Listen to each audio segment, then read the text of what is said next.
Oh, I should have clarified. Sayaka, basically, or Sarcastic. We record sessions just to go on the archive. They're posted on YouTube, but like they're not like advertised or anything. It's just for us to rewatch. But people can watch them if they want to catch up on any sessions or whatever. Are you okay with that? If you're not, I will stop the recording right now and delete it. Good with that. Cool, excellent. It'd be really awkward if I'm you. good with that as long as you're okay with me coughing. You should have heard us last session on the last paid session. It was a nightmare. The people, if they're watching the pods, they can put up with worse. Doran under a blanket while me, Frankie, and G are all throwing blankets around the room. Oh my god. Oh my It's god, worse. yes. Trying to get everybody not to pick up on each other's mics. Physically impossible. I mean, my audio was actually pretty good after I was covered. But then you were in a sauna. You were dying. Yeah, and then my laptop ran out of battery. Yeah. It was working. It's too hot. And then it wasn't. It really was. I'm just going to close a bunch of tabs before we continue. Sayaka roll 2D for me. What? You roll 2D. 2D. No. 2D. 2D what? 2D4. Cool. Damn.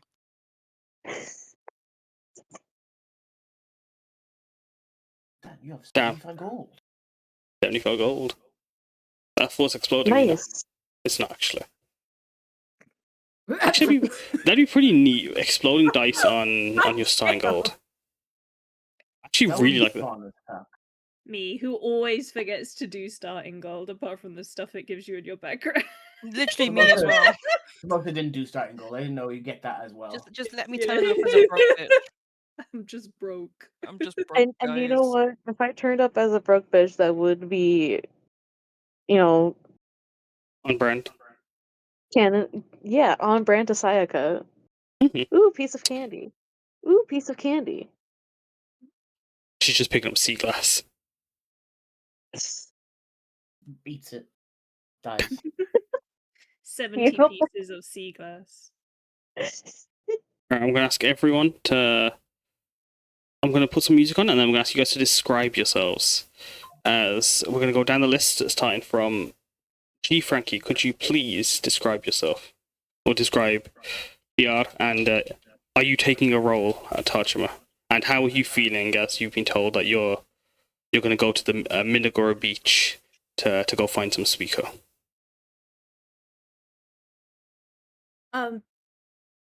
Piyar. Okay, so Piyar is 7'5". She's half Goliath, half elf, with silvery gray skin.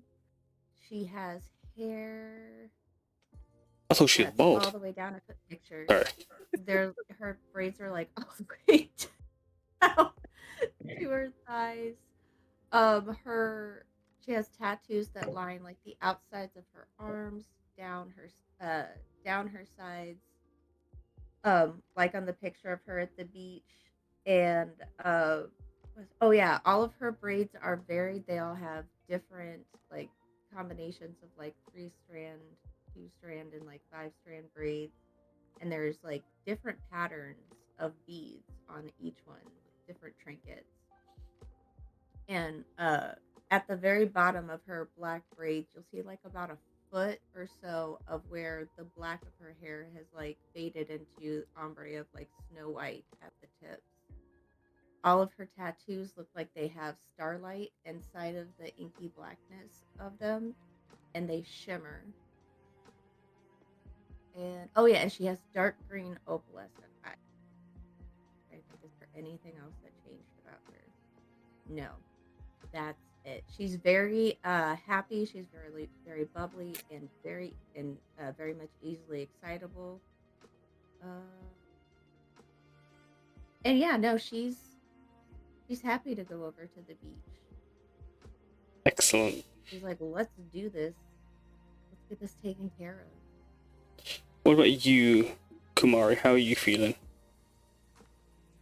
Kumari's feeling pretty good. Gonna go clean up the beach from some meddling yokai. Kumari is a Kirin-born tiefling. She's a half Kirin-born tiefling, half Oni. She has tusks, horns, one of which is broken, a huge amount of golden mane-like hair, orange skin, quite a bit of jewelry. She's in her late 40s. She has some scales from her Kirin heritage. What else? She has green eyes with a bit of opalescence to them. And yeah, she wears juti, slippers, and dotty pants, and yes, she has a big Kanabo club, big Oni club to smack heads in with. She is Marcy. She is Auntie. Excellent. Then I'm going to then go to Big Mosa. Would you introduce yourself? Big Mosa is a big old elephant lady. She is a Loxodon, with one missing tusk that is capped with gold, covered in scars that glimmer in starlight. Her right eye is an opal. Her left eye has an opal color. It's not stone. Her left eye is the same, but with an amethyst instead of an opal. She's 8 foot tall, and almost forgot that she's missing both of her arms. But one of them is Both. replaced. Oh, She is missing both of her arms, sorry. but one of them has been replaced with a prosthetic of metal. I thought she'd somehow lost her other prosthetic arm. Not God. again. I have that kind We of could only effect. afford one. I bring that kind of effect to my D&D games, it seems. But no, anything Find else? out Mimosa has a crippling gambling addiction and she bet her arm. That's all she had. That's all she had left. She is wearing. Wait, we're expecting combat. So she is wearing her full plate armor, very hidden plate, black and red style, square plate on. I just sent a picture of that right now. Mm-hmm. Anything Not her else? Oh, arm here. She is missing. This arm doesn't exist. The left arm doesn't exist. The left arm doesn't exist. This is not the left arm you're looking One for. of these. I also have a tiny apple. that's actually really Okay. cute. I picked them from my tree. Got tiny apple. Hey, baby Very, apple. very important in that art. Samosa is not bald. Samosa is not- not bald. God damn Yes, it. Samosa's not bald. Samosa has white hair. She has Samosa's not white bald yet. mid-length hair. Yeah, I'm a bold her. Oh no. No, no, please. No. You know what? Balls your character. That's it. Umeko pulls out the razor. Umeko, what about yourself? Umeko is a 5'11" Shiin elf from Tahashimaru, which makes her a wind elf. Oh god, I've gone blank. She has. Sir? Pretty. Hold on, let me post start. Bam, bam. She has platinum blonde hair. She's in like these stylized priest-like clothing. Probably has like a gilet over them because it's probably cold at the beach at the moment. She's covered in paper and like all sorts of patterns. So like there's paper on her hands, paper in her hair, paper on her person. She's got a giant ass fan in her obi somewhere. Wears tall ass gaiter. And she's probably got her spellbook out and she's ready to go. She's probably the responsible one in the group. I think that's Once respectful. again. Actually, good point. Who is note taking?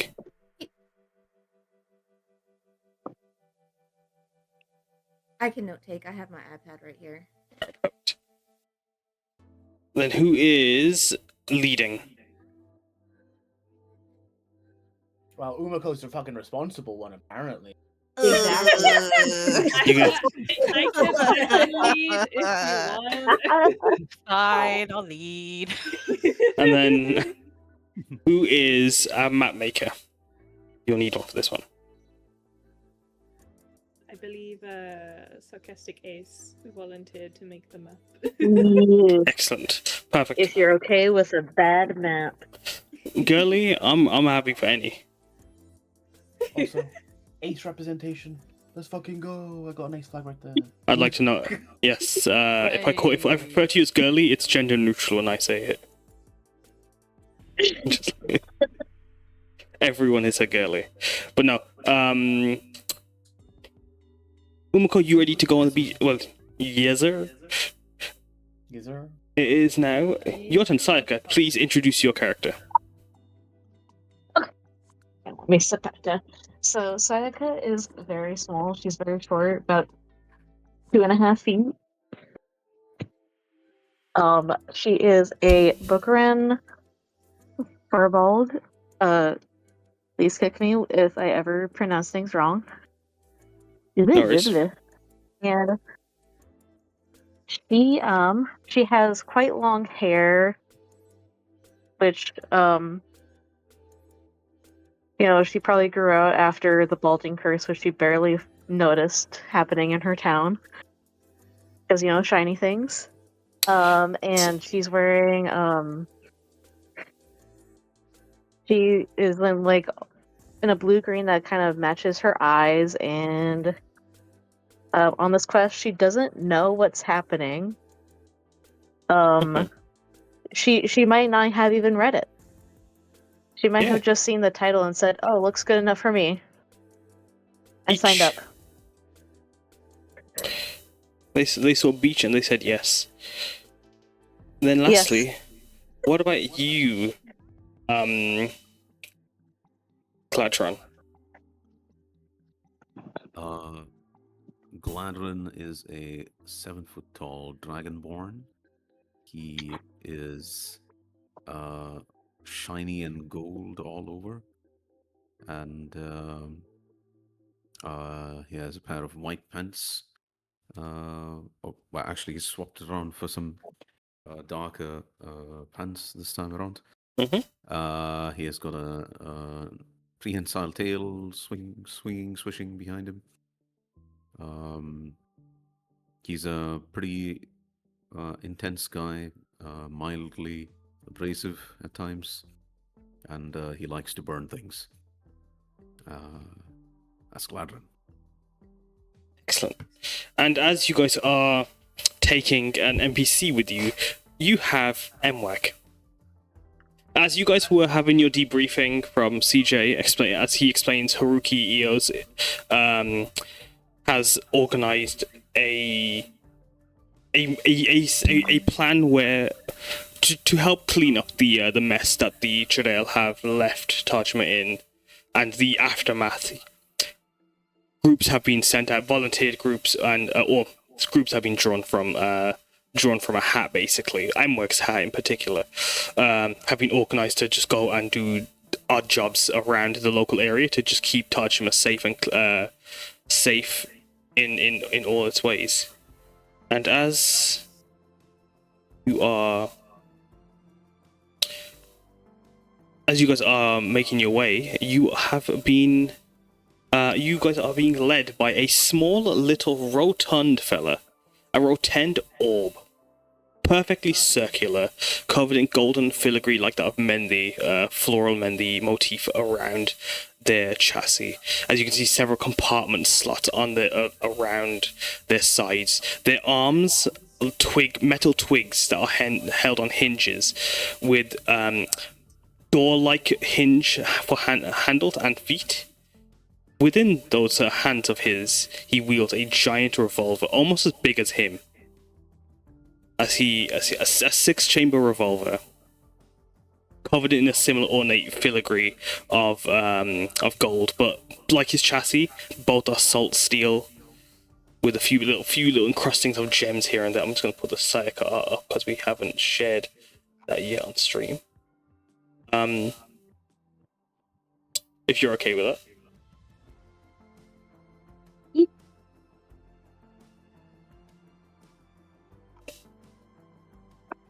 Rendering's gorgeous, by the way. But yeah, as like you guys are, being led by this Modron, his hat, this giant 10-gallon cowboy hat with a 4-pointed star sheriff badge. But as you look closer, you notice it isn't a sheriff badge. It is a deputy sheriff badge. Deputy sheriff badge. As this is one of Tajima's guards that you guys would have seen walking around, those of you that are new around here at least. Seeing this Modron walking around, carrying his revolver, trying to help, but you'd hear his very recognizable voice from all across Tajima every time you were out and about, as you were doing your thing. And as you guys are being led by him, as he with the task at hand, he guides you into the Minagura woods, this magical forest that was cursed originally. I'm going to ask you all to make an Arcana check as you guys are moving through the forest, overgrown with its tall trees as a canopy. Canopy covers, cutting most of the sunlight through as gorgeous wildflowers bloom all around you, thick and thick and vibrant in their density and appearance as you move through the forest. As those of you that fought to protect it recently, you would recall it feeling quite encroaching, quite anxiety-inducing, with figures looming all around you, with the feeling that the trees themselves are watching you. But as you move through it now, that feeling is gone, and instead replaced by the feeling of peace, of a stillness and a welcome energy that has bled out from Tajima, but also is inviting from the various critters that are seen around you. As you guys can see, amongst them all, a black-furred squirrel with red glowing eyes, just watching you and giving you a wave as you guys wander through the forest. As Emwag gives him a tip of his little cowboy hat, as they saw darkness in the trees. With your Arcana checks, Gladdron, Samosa, Kumari, you three, I believe. Sayaka, do you want to roll your Arcana as well? Sure.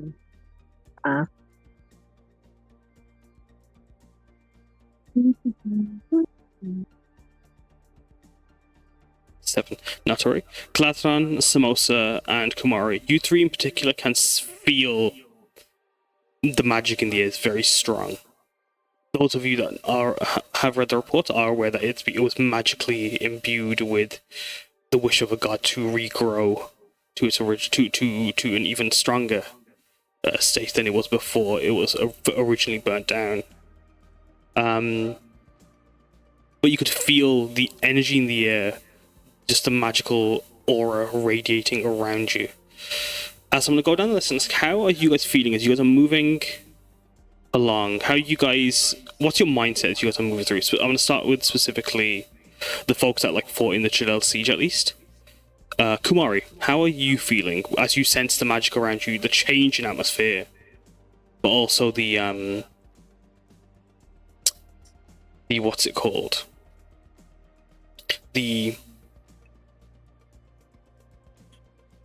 Just the change in atmosphere, the contrast the forest has now. Yeah, I think it's just a breath of fresh air, and it's nice to be able to walk in the forest again with, the usual, there might be yokai about or whatever, but at At least you're not gonna get cursed by some Churel to be old and stuff. And it's nice to see the forest growing again. Kumari would also wave at Squirrel Darkness. Mm-hmm. But yeah, she just kind of walks very, very calmly and proudly through the forest, really, around the forest. What about yourself, Piyar? As you're walking through the forest, although you're not, you feel the there's like a magical permeance, but like that's kind of what Churel always feels like, with how much magic is always around you. How are you feeling? She's happy to see like the woods have so much life to them, like with the animals, actually being able to hear the animals, the birds chirping and little shuffles through the floor of the woods.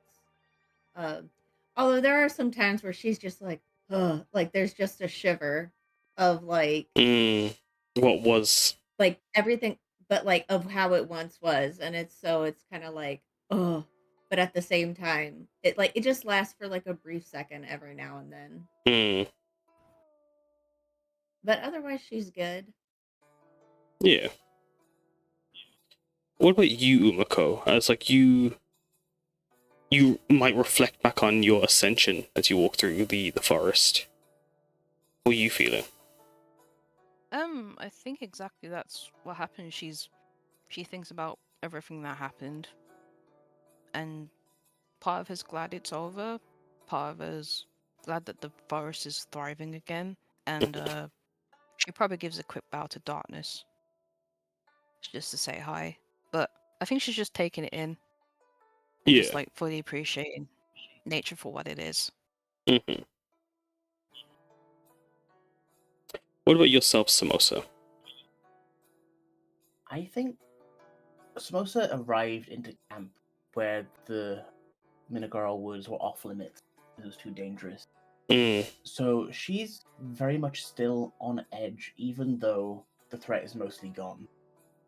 It takes her like a full couple minutes of just riding in the forest and nothing happening. Like no weird sightings, no just hearing the birds and animals, just for her to relax a bit. Because all she's known from this place is danger and off limits. So it takes her a full couple of minutes to relax a bit when entering the forest. But seeing Darkness, she would point out to the new folk, "Oh, that's one of a retired adventurer named Darkness over there. Don't piss her off. She will turn you to a crab and curse you for 5 years."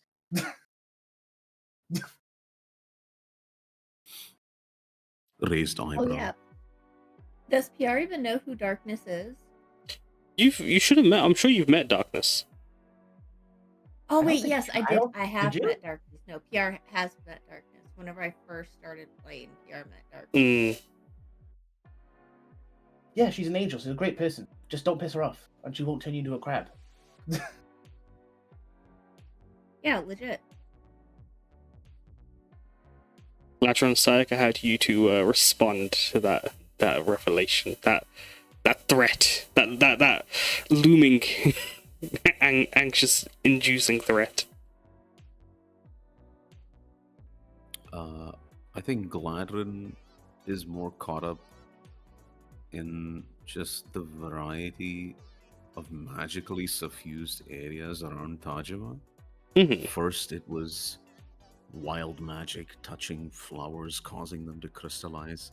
Next, it's these this necromancy pestilence suffused into the cobblestone, and now it's this area of forest that is just filled with magical life.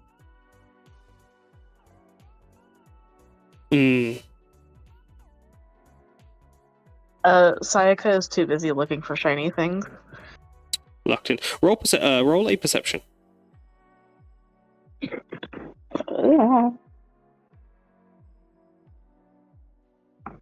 Come on.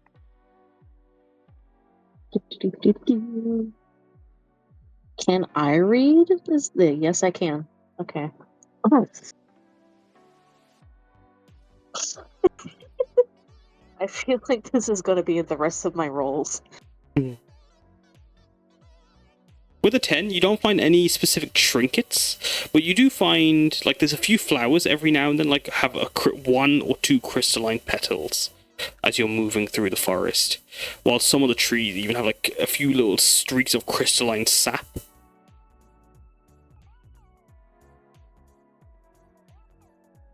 Can she take some of them? Yeah, roll a nature check as you try to forage them. Oh yeah. Good. As you go to cut, how does she try to? Does she just pluck, or like is it like what's her approach? Being a druid, does she have any unique approach when she picks wildflowers?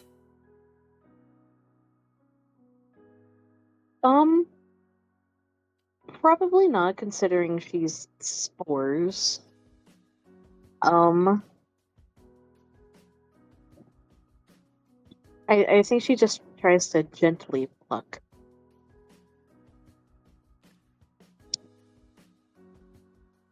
Trying being the operative word there. Yeah. Give me a second.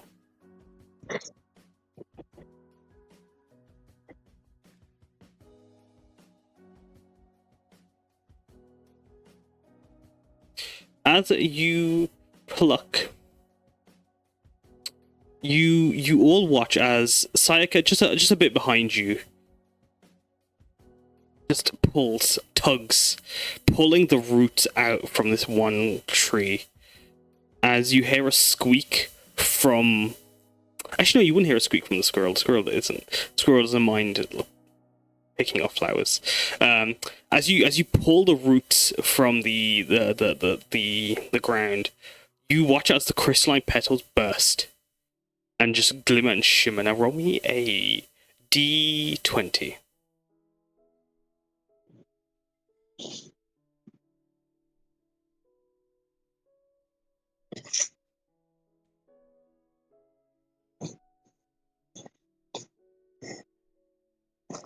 Roll me a D100, please, and then another D20. As you all watch a Sayaka in the background, as in the back, as you pluck on these flowers, you watch as the magic in the crystals erupts and surge.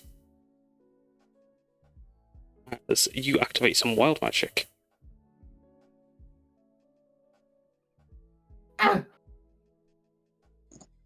As they erupt on your form, as they give me a minute.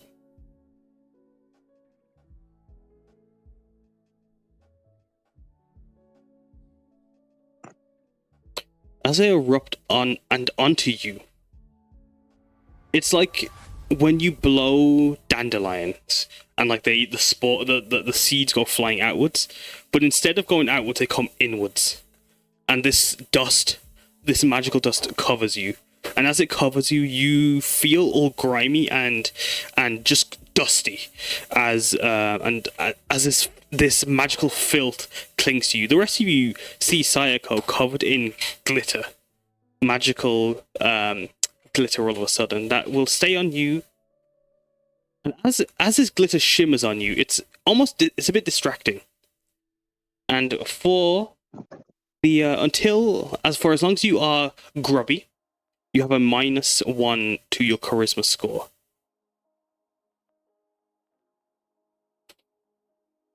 Oh, jeez, are you okay? Yeah, I'm great. I'm glittery. I'm the shiny thing. Right. This is great. Oh my god. Yeah. Sorry, I'm looking for a meme at the same time. It has begun. Hang on. Your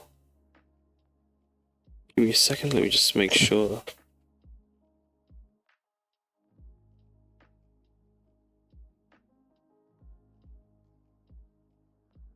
Make sure this is working the way it should work.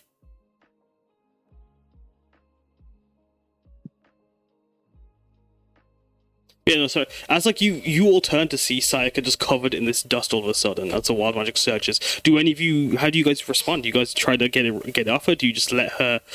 As she seemed quite ecstatic about it. Do you just let her be? Do you Yeah. this eccentric? Yeah. She seems I think happy Piyar about it. might be a little concerned, not understanding like the implications of wild magic, but like it just shattered, and yeah, it looks like glitter, but like, what if it's like actually like really like stabby or something, like not splinters, but like slivers. Yeah. You know, whenever like glass breaks and they're just those In tiny little really thin little shards. mutilate things. Yeah. Yeah. Did you try to get rid of them, or what you?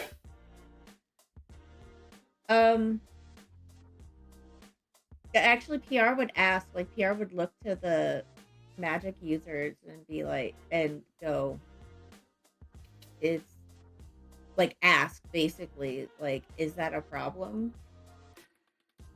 Like, I'm afraid of, like, basically explain, like, I'm afraid that it might be shards, and like, I mean, I think ask we if would know that's if it was. possible. I mean, I think we would know if it was shards. You know, just Wild based magic. on. Sorry. No, you go. You go. No, you go.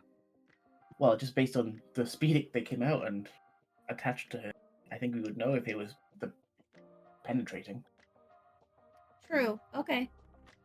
I mean, wild magic does lots of strange things, and a lot of it is undocumented, so it could be harmless.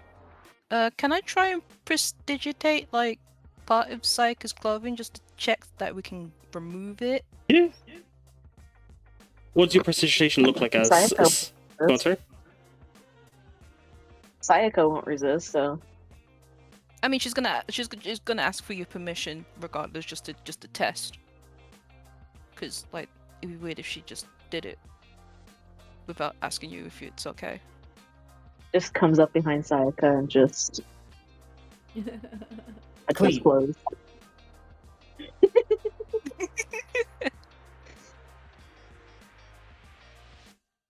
Now I just imagine Umeko yelling Mr. Clean at. Oh my god. I don't know Oh why. my god. I don't know why. And that's how the prestidigitation works. I don't know why. I'm so sorry. As it, Umeko, you clean it away, and Sayaka, that -1 to your charisma score is gone. You are back to normal. As that dust just sheds off you. It looks like a paper, like you know, like those handheld like like those body scrubs. It's just like magic. So she's just like running around like a madman, just trying to scrub it all off. Just all around. Like it's like Umeko just dashing around Sayaka as you guys are moving. But as you guys are doing your thing, Samosa, you want to? That does remind me. The Minagura Woods may be uncursed now, but it's still very dangerous, and we're heading towards to clear out a bunch of yokai. We should get ready, be prepared, right? And she puts her hand in like the middle of the group, and looks at everyone expecting. Pierre like quickly like shoots her hand in. That's supposed to her bestie. She's always on board. Umeko puts her hand in, but she's also casting mage armor at the same time. Distrusting. Did Sayaka do it, or? Oh yeah, Sayaka puts her hand in. How Oh about yeah, Piyar pulls. Oh wait, do I want to use the mace? I'll see. I'm gonna save the mace. She's just gonna pull out the maul. Does Gladdron do it? Does Gladdron join in? Does he join in? You have seen Samosa do this before on a quest.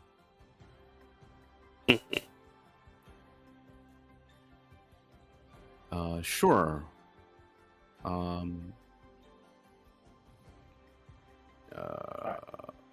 Yes. As the group puts their hands in, all right, on 3, we say Tajima, okay? 1, 2, 3, Tajima! Tajima! And everyone but Samosa gets death. And as what? death ward. So if you Oh, death. if you go to 0, you get bumped up 1 hit instead. And then as Samosa finishes this little chant, you see like this silver bird, like silver raven, like made out of metal, fly and land on her shoulder, and kind of whisper into her large. And she looks concerned for a moment. I actually need to leave. And she looks back to Tajima. There seems to be some sort of emergency happening back at the medical wing. You guys got this, right? Yeah. Yeah?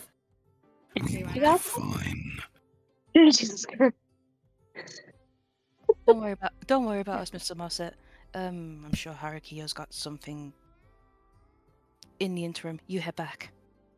Okay, good. And Samosa will like hop off the cart as moving. Would I be able to do aid, Kaz, or did I get my 1 buff in? You got your 1 buff in. Okay. Good luck, team! One buff in. Just dogs back to Tajima. As someone has gone to run back, Haruki would have offered you a horse, would have sent a horse for you. Samosa's just running. She's on Piyar doing it. This can't be that hard.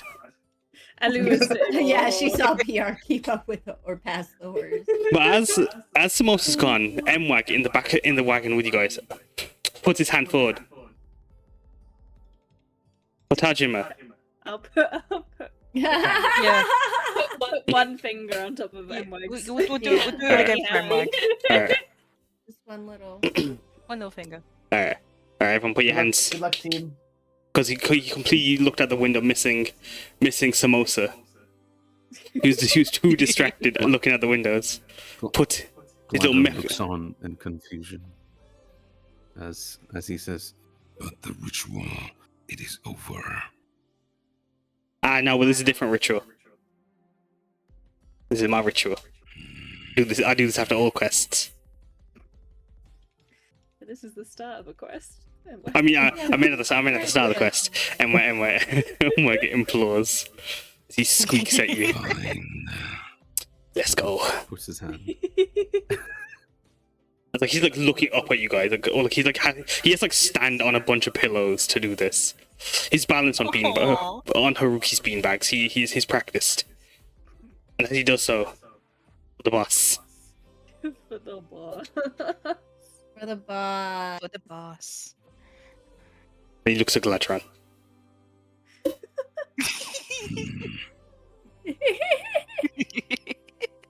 For the boss. He waves at you, Dad. Piyar just kind of like. Who's the boss? Who's the boss? Oh my lord! And yeah, he just starts tapping. He starts tapping Kyuko. You don't know who the boss is. Oh, not Kyuko. Kyoko's not here. He starts tapping Sayaka. You don't know who the boss is. Boss. He's the best. He's the guy. He's the GOAT, which means greatest of all time, by the way. I know my alphabets. Answers my question. Well, you know, like when you've got like what the best means. It means like the. Oh, how do you say the best? That's in the greatest. His name, M-Wag. Oh, Gladdron looks at the rest of the party. He does not stop. He does not. No. Piyar just What? looks at him and shakes her head and goes, "No."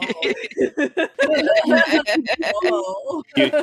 We stop in the wagon. To assume that you want him to stop. As what was it? Sorry, Sayaka.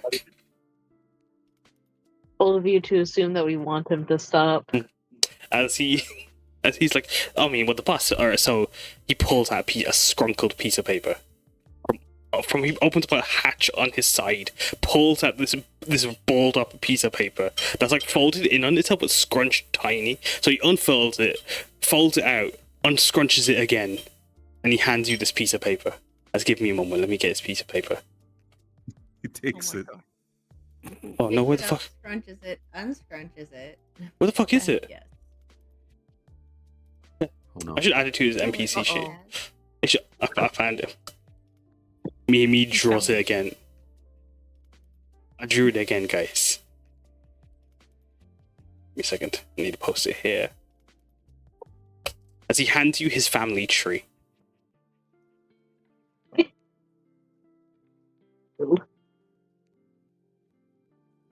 I'll put it on. Something into mild panic starts to form on Gladdron's face. As this is his family tree.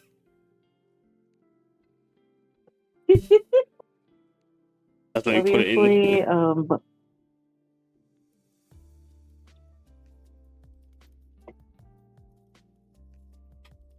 What of it? Well, this shows you. Look, here's the bus. The bus, here's the best. His Takio Iwasha, the immovable. Yeah, For the boss. Let's go for the bus. And then there's big boss, of course. His Haruki, but like he's a different guy. And he just keeps he goes to sit next to you and starts explaining the entire family tree. It's a wingman. Wingman's Hasuko is the best friend, but Hasuko is my girlfriend. And Umeko, he points to Umeko, is also my girlfriend. he giggles away at himself. I think Umeko just like goes bright red. Gladdron, you just hiss at him basically. He's just seething, like he's hissing. He's just like, make it stop, make it stop. Piyar It's just like- giggles. She's like, I don't know if there's a way. Can I just pick up MY? I don't Piyar feel is like there's very a way. amused right now, by the way. You can pick up MWAG. She'll pick up the little round boy and put him on Matty's lap. As he takes a seat, he just starts talking about the job at hand. And then as you guys are moving along, the wagon going off the side, you guys would have had a driver provided you, as it's quite close to Tajima, so they wouldn't have to worry about expending anyone. But as you guys reach the as you guys get onto the beach, just like this small little dip on like a little short cliff edge that inclines downwards, the wagon guides you over to a little cavern entrance covered in barnacles and seashells and netting. And as you are standing at this, or come to this entryway, just hidden off the side of the enough on the side of the beach, nestled amongst a few straits and rocks and boulders, you see Kyuko outside. As Kyuko, what are you doing? How are you feeling about the job? As you arrived here early. You arrived here on your own volition, even maybe. Yeah, Kyoko spends a fair bit of time near the water. So I think she would have kind of already just been there. Mhm. And seeing everyone approach, she would just kind of wave and wait.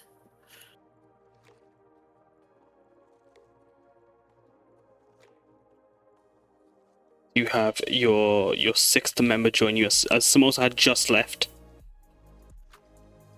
As you guys wait outside the cavern, MWAG just looks at the entryway. This is where we gotta be.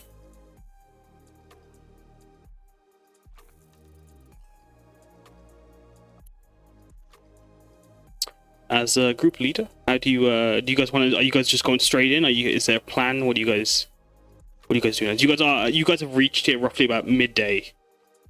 around 1ish p.m. Is there a plan? Is there an approach in mind? Deputy MWAG, did Yes. Haruki give you any more information? Oh well, he said. So like, there's a school of like fishing there that we gotta go destroy because they keep kidnapping and stealing fisher people. Do you know how many fisher people? Starts counting on his hinges. He only has 2 hinges. As he starts counting. I show my hands so he can count on my hands. Oh. 2, 4. 4 fisher people. Was it recent? Yeah. This morning, actually. Oh. Oh, that's not good. Like early morning, so I was reading a book on the lighthouse, and I saw someone in the water, and they were screaming because their boat was moving, and Chochin was saying, "Hey yo, something bad's happening," and I said, "I know something bad's happening. I gotta go tell the boss. Chochin, you stay here, you stay safe," I said to him, and he's like, "Don't worry, I'll finish reading my book," and I said, "Yeah, good. I've taught you ABCs, you got this." And so I run downstairs. There's no stairs though, so I've got to go down there. I gotta climb down. So I start climbing, and I reach Haruki's tent. I reach the big boss's tent. I'm out of breath, like just like that. And then when I get to the boss, he's sleeping. So I gotta shake him awake. He wakes up, and I say to him, "Boss, there's a kidnappings. There's a fish nappings, a boat nap." You go. Can anyone actually understand Chochin? Yes, he can. No, but Oh yeah, you know. Yeah, he does. He understands Chochin. He does. Okay. He understands Chochin. He says he can. He thinks he can. Body language, innit? Yeah. Oh my god. And Mag reads aura. He doesn't understand the words, but he knows the vibe. But no, yeah, and so I said to the boss, someone's getting a boat napped, and he's like, we should do something about that. Yeah, as he puts on a voice when he says that. And then I'm like, okay, let's go. And so now we're here. Let's see. I can send Zardozi in if we need to. I can also ask Mashiro to look in as well. Where is the boy? He's in your third eye, as to pull away from the scene for a moment. Inside Umeko's third eye, inside a mind palace, essentially, there is a diner. And in that diner is a 4-winged crane with a bowl, a giant bowl of ramen. And next to it, a whole set of, a array of fried chicken. As he's there eating away in your mind palace. Hey, yo, Mike, what's up? Sorry, MWAG and Mashiro have the exact same voice. I apologize in advance. Yo, Mike, what's up? Mike, Kai, we might need you in a second for scouting. Eating Possibly? competition? Scouting and eating competition? Surely we're scouting out for food. No, unfortunately not. A snack. No. Then For what a could be? job. No.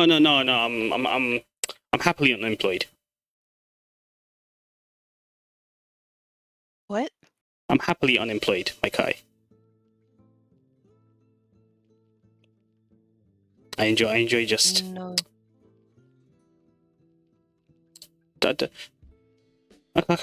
can't go out there for a job. You know, every time you go on a job, there is some spooky dookie.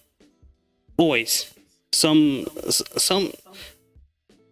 monster, and it's gonna eat me. Okay, and I my Kai, please, you can't send me out. You can't. My Kai, you do know that things cannot eat you. You can choose to not be eatable. Well, they say eat or be eaten. It's a Leiko world out there.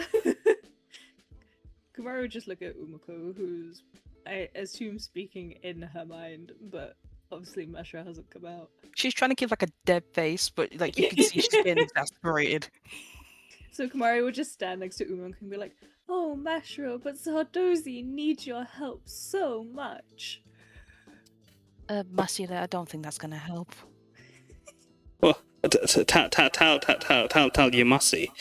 Zardoz, you can come in here. Like well, I can't pull up a plate for him, but he can watch me eat if he wants. He's more than welcome to. I mean, Watch me it's eat. it's such a shame. We were going to get samosas after this from Miss Samosa. Samosas, you say? As you all watch a four-winged crane fly out of the forehead of Umeko and swirl around her and then land before her as this little giant white crane with its four wings span out like cresting a halo behind it.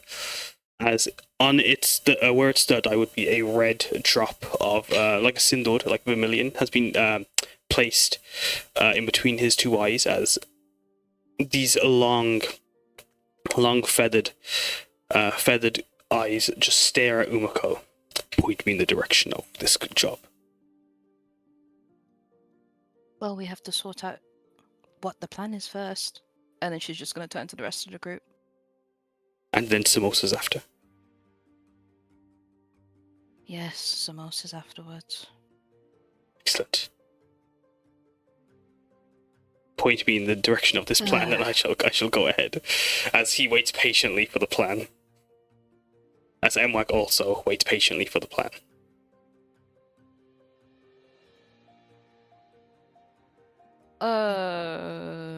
Anybody got any good ideas? What I'm gonna do is Find the Suiko and burn them. oh, I mean, that is a good idea, that'll work. but we also have people to save.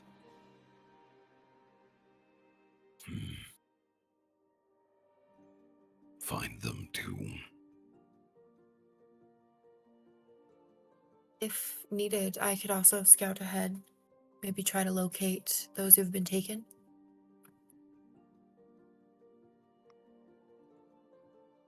I mean, many hands do make light work. You want me to go scouting too, boss?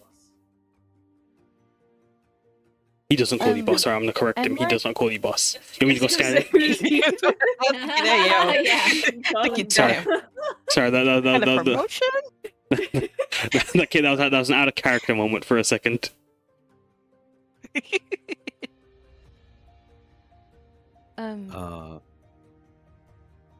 I'll turn to Mwag and ask. You said 4 people. Do Yes. you know what they look like? Well, one had a big stick. I mean, I only saw one when they got pulled, but then I found out that like there's 3 others. But the one that got caught, he had a big stick, and it had a fish on it. So if we look for that.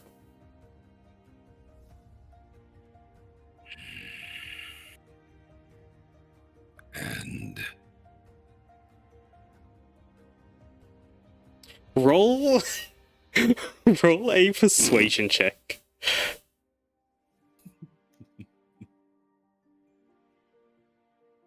Uh, 19.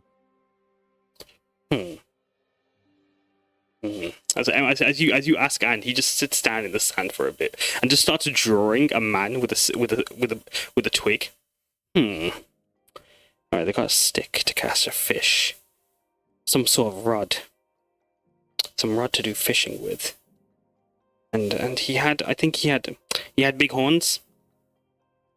What's the colour?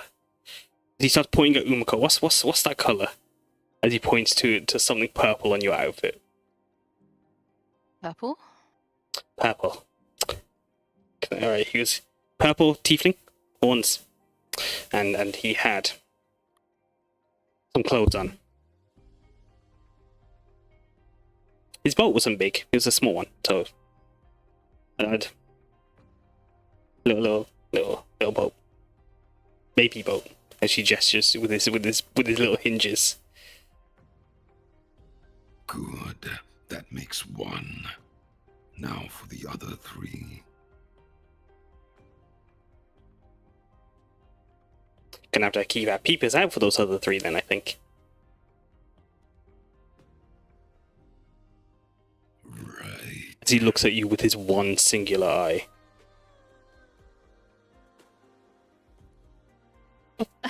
While this is happening, I will cast a Death Ward on Kyuko. She was left out of that one. Oh yeah. Oh, Yeah, my target. You took them away from me. I did. My punching bag. Good call, G. Good call. Thank you And so go, much. Head. That's Marcy instincts right there. No, my punching bag. Whilst No!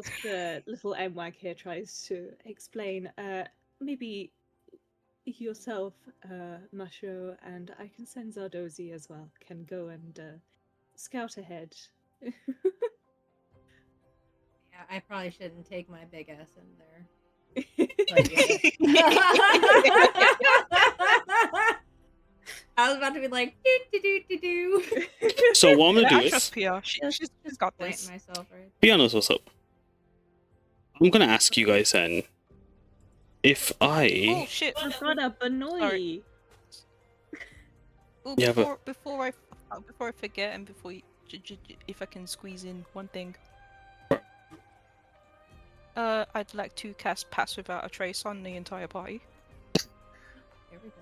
God Can't get- damn, Uma. can't get nothing in this house. Oh, we. There you good. Alright. On everyone, excellent. So what I'm gonna do is then that is 1 hour. Where's my clock? Where is un clock? Alright, you're gonna have 1 hour on your pass without Not trace. pulling out the clock whenever. Oh, I got it. I'm pulling out my clock. He's got But the yeah. clock. As Zardozi, Kyoko, and who else was going in for stealth? Mashiro. Master. Excellent. That'll be your stealth then, Umeko. You have a plus 10 on your stealth. As I'm gonna put an hour on the clock once they start scouting. And then what I'm gonna do is I'm gonna give you guys 15 minutes to scout ahead before I let the group follow in. Is that okay with you guys, or would you guys like a shorter time? I don't mind Oh anything. no, that's fine. And then if we don't need it, we can just be like, we're done. If we decide Yeah. we've scouted is. Yes, that's excellent. fine. Cool. Alright, what I'm gonna do then is test a 10, that's an 11, sorry, that's a 25 and 21, and Sayaka, could you roll stealth as well? Oh, someone share screen for us, Kyoko, because I believe they might not be able to use the map, so someone might actually have to access their token. Thank you. Anyone good with rogues? My last I was- class was a rogue, so I can take the sheet. I was gonna suggest that, so I'm gonna give it to Frankie for this. As Frankie, Kyoko's fine with doing the rolls. You just move the token around and stuff for us. And No. Kyoko, obviously, you just say where you want the guys.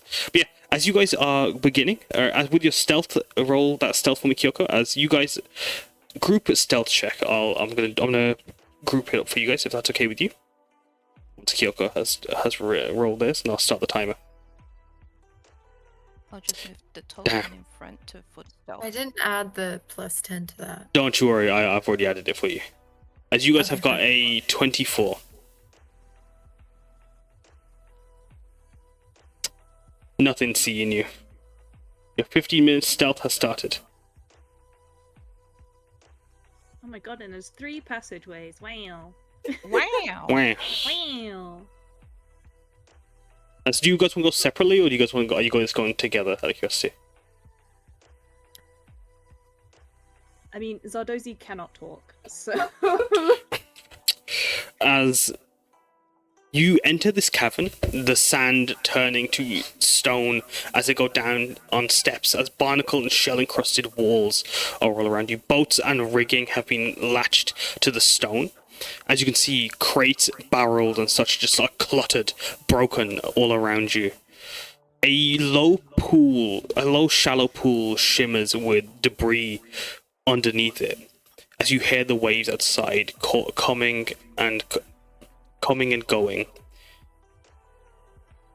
The cavern echoes the sound of the sea around you, as you hear wet footsteps all around you.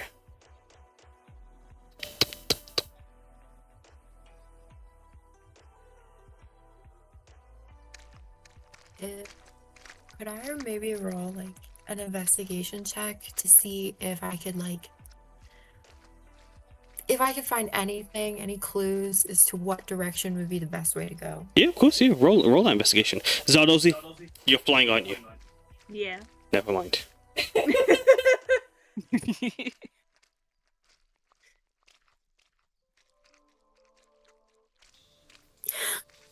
See nothing. 4. As Kyoko, you're looking around. It's wet everywhere. Everywhere glistens and is glossy. You can't really gleam any specific direction as you try to gander. As Zardozi doesn't have any vision from the arcane camera. As you particular direction you want to go, or as you guys see Zardozi already flying down the corridor to the right.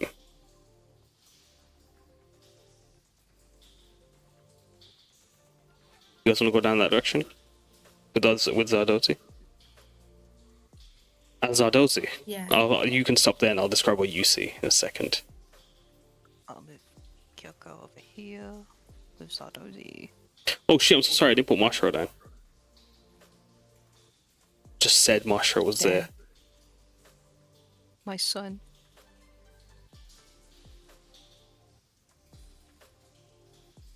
Yeah, just gonna make it so you should be able to move them as well. As Mashro's there. Thank you. Before Kyoko moves any further, can Kyoko roll for me a dex saving throw? When you were stepped over here. Oh boy. Oh, I'll move him back. Sure thing. Dex, right? Yep. Excellent. As you will watch Kyoko, as you are peeking around the corner, Kyoko, as you're moving, you feel something snag underfoot, like amongst the sands. As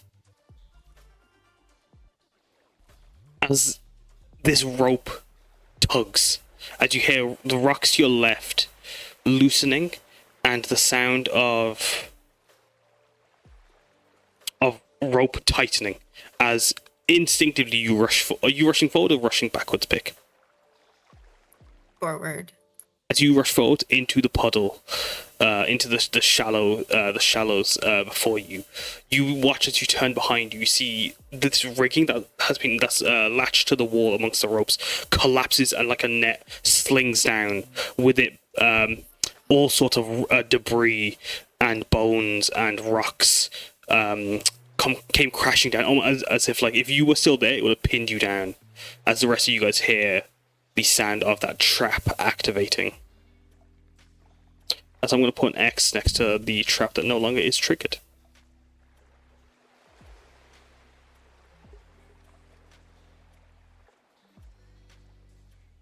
As you successfully avoid it, Kyoko. Before she goes any further, she would start checking for traps. You want to roll a perception check or an investigation check, or have that be passive, as like you start scanning and searching, and I'll have that be a part of your scouting run. But as you're moving forward, as you move through the shallows, Kyoko, you hear the sound of bubbling up ahead as you can see like fins and tails just looming in the darkness. Zardozi, you come up to a little pool, a little sleeping pool, as you can see several fish-like creatures nestled in under the waters as they bubbles start spewing out of their mouth as they just swim with their eyes closed, with their fish heads swimming under the waters, their fishy scaled forms underneath hunched in, hiding most of their features under the murky green water. Zardozi or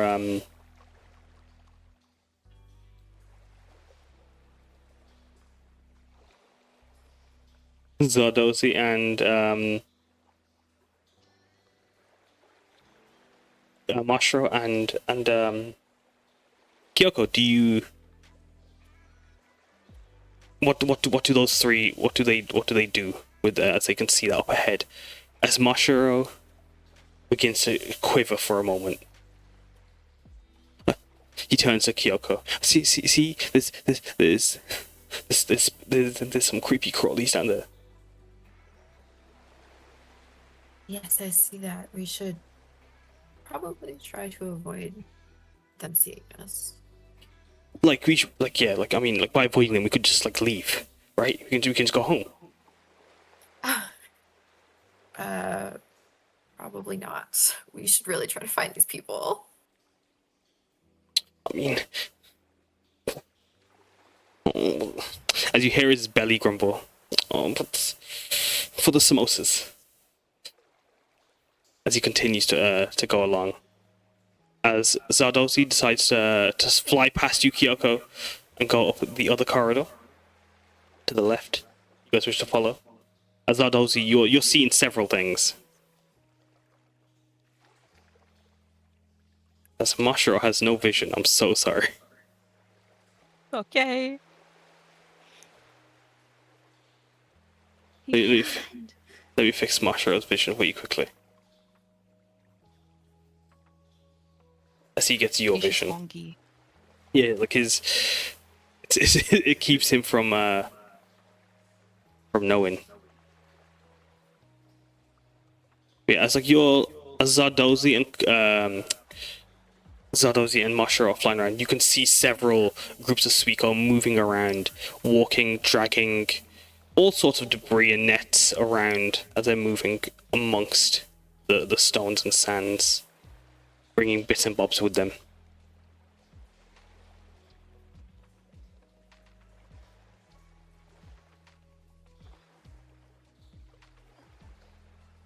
As Zardozi, you see another little pool as you go down the incline to your left. I mean, to your right.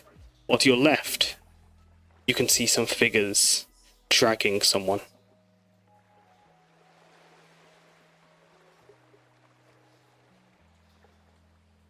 As these Suiko cross a rickety bridge made of a rowboat.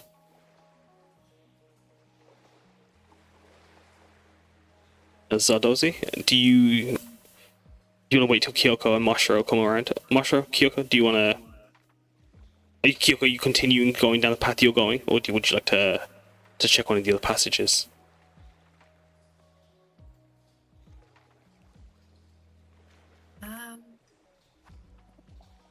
You said that there are figures up ahead, right? On the path.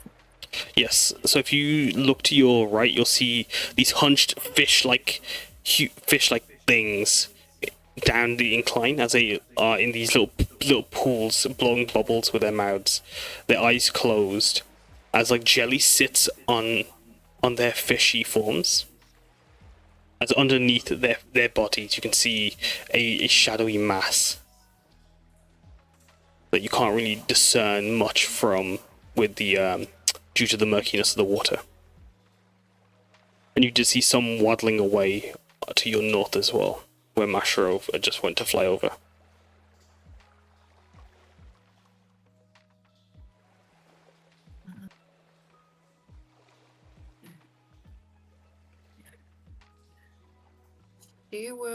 She'll follow Mashiro. As Mashiro nervously continues to go wherever he's counting for his Kai. Which way do you send Mashiro? Left, right, back to the central area? You got 5 more minutes basically on your scout run. Where did Zardozi go? He went to the most northern route from the central area.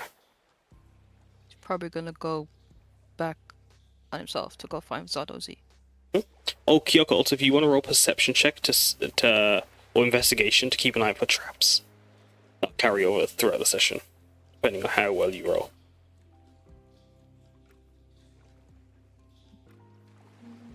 Yeah, so they see. Yeah, 19. You'd be able to see when you come near a area. I'm gonna highlight it. As you keep your eyes forward, you see a trap coming up ahead. As this rigging on the wall looks to be very similar to the tripwire trap you saw up ahead. Clarification question. Is Kyuko the only one whose feet need to be on the ground in this cave right now? Yes. Okay, so As you go to the scan, yeah. she just step over this rope and try not to just trigger it? With advantage, then actually no, because you see it, you'd be able to. You wouldn't need to roll for it. You can step over.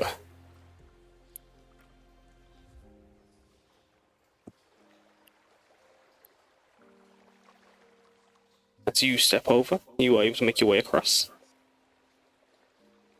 You'd see another trap. Two, actually. Give me a second. As you guys are looking forward, to your left, you see there is a corridor encrusted in barnacles. It's like it goes down down to your left, while to your right, or before you, it separates into a Y formation.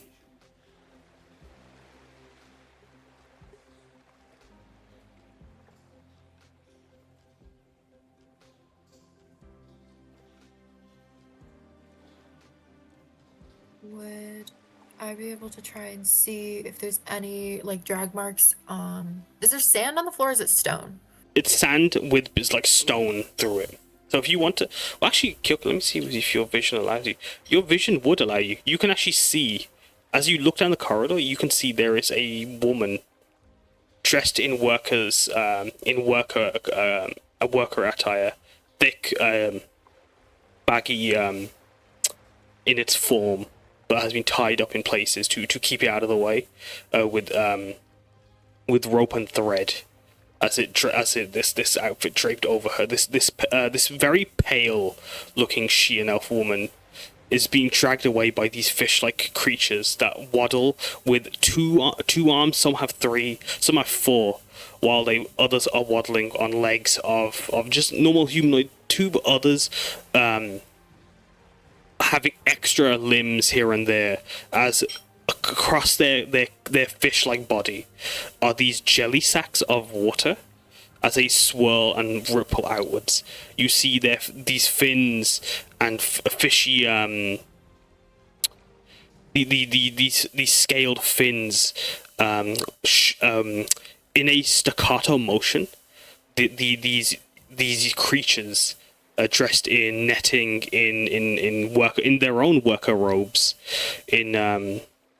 and in seaweed, pull along this woman who's been wrapped in seaweed and fabric and rope, as they pull her along, where a giant green hulking creature, draped also in seaweed, is leading them.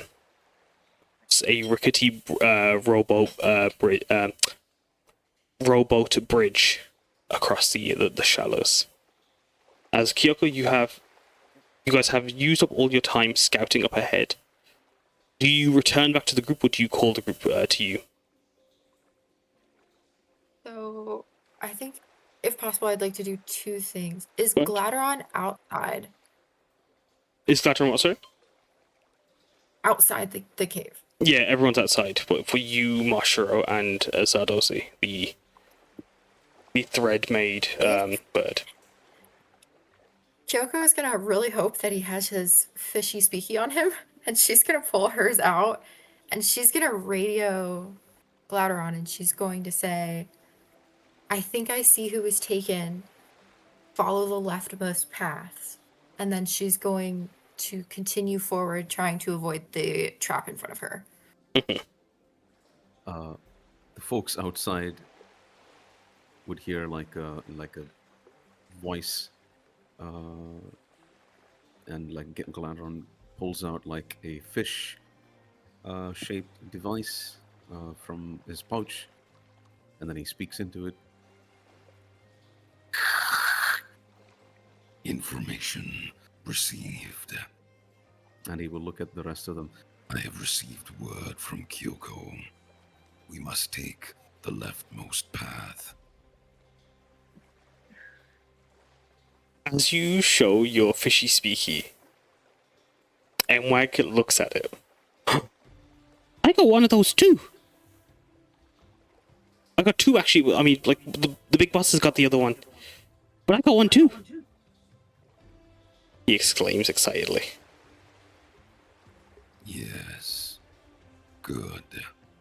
We will be there as soon as possible. Over. He turns to the nearest person. It's a professional right there. And So does Kyuko he- radio. We'll go Kyuko, and then we'll go to Kumari. Kyuko will just radio back and warn them that there are traps, and she will do her best to disable them, but there are traps. Yeah, if you want to try disabling Kyoko, you're welcome to do that on with a sleight of hand whenever you come up to one, or a intelligence check or investigation. But as you get radio that information, Kumari, what did you want to say? Just that Zardozi will return to Kumari to share their findings with her as well. And Kumari would share that there are 7 Suiko and a Kappa up with the person, and at least another 7 in sleeping caves around the right side and the middle passage.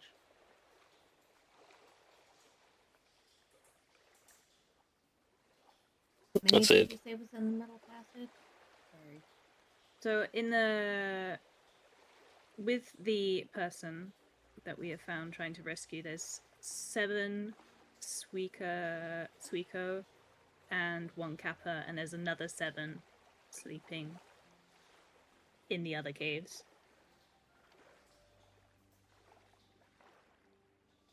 Got it.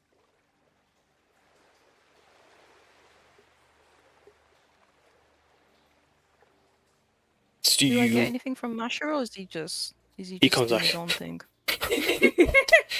there's sentient sushi. It's just like my nightmare, Umeko Kai. The sashimi was walking, I thought that would be and it was moldy. ah. Yeah, but in my dream they weren't. They were walking into my mouth. These ones, I don't want them walking into my mouth. They're moldy. They'll make you go upside down, and I'll start everywhere. He starts just making the vomit gesture. I I don't know why he just see, started but vomit emoting. Sorry, is the word I was looking for. He just starts emoting. No, Marshall just starts making a vomiting gesture. Look, then I'll start. well, I thank don't you, want- Yohkai. I don't want to eat these ones. Well, you won't. We having samosas when we get back. Moses.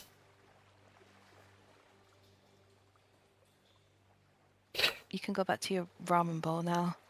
He flies in excitedly. Yippee! As he exclaims his excitement for his samosas. I'll move him outside. But yeah, as the scout party return, I'm gonna pause your timer for a moment. As you guys, the group can still use that stealth check as well and add on to the rest, if you guys would like to. Able to go. What do you guys want to roll stealth to see if you guys can? You got an 18 on yours, Kumari. Gladdron, Sayaka, Umeko. Do you guys want to roll? Yeah. Piyar as well. 26, 23, 22,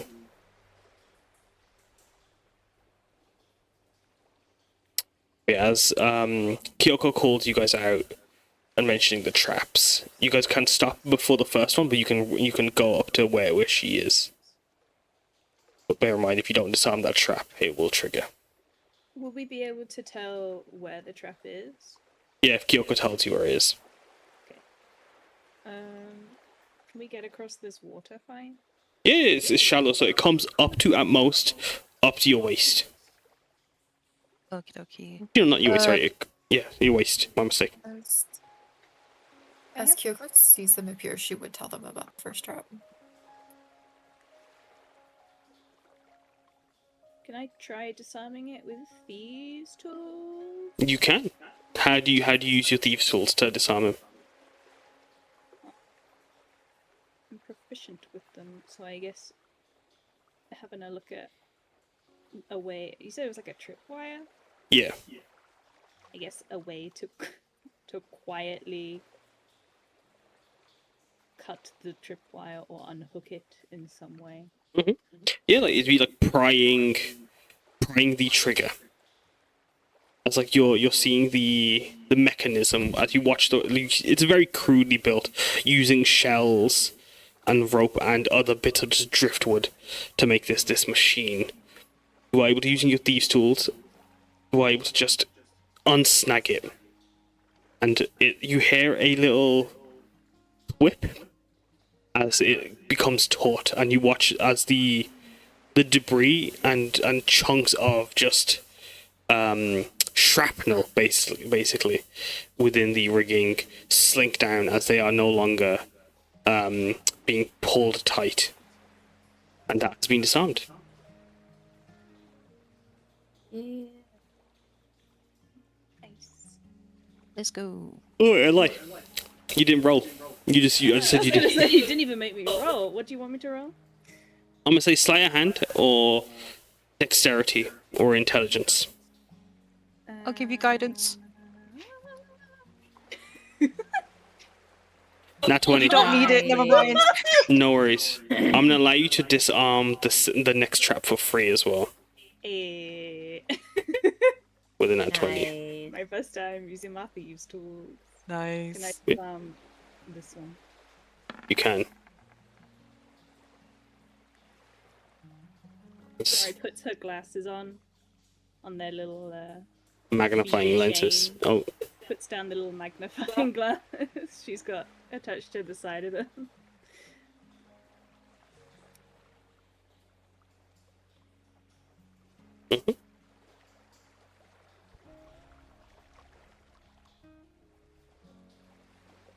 as you disarm them, the rest of you guys following along, are you guys sticking close? What's your marching order? As you guys as Kumari's dislodging them. I am where I am right now. With oh yeah, she has a bunny with her named Peanut. Oh my god. Peanuts with Piyar at all time. Banui. Banui. As you guys are going forward, Sayaka, Gladdron, where do you guys feel like you will be as Mwag taking the front, as the sheriff is happy to walk at the front, unless someone tells him not to. Everyone, Gladdron, sorry? Close to the front. I think Sayaka will probably stay in the back, just lagging behind. Yeah. As you guys are moving along, actually, Sayaka, as you guys enter the cavern, you can see it's the walls encrusted in shells, starfish, and even bits like sea glass flutter the ground with a few bits of stone, driftwood, and the like, and seaweed that has dried up over time. Do you are you trying like what you guys how are you moving through the dungeon, Sayaka? Start with you.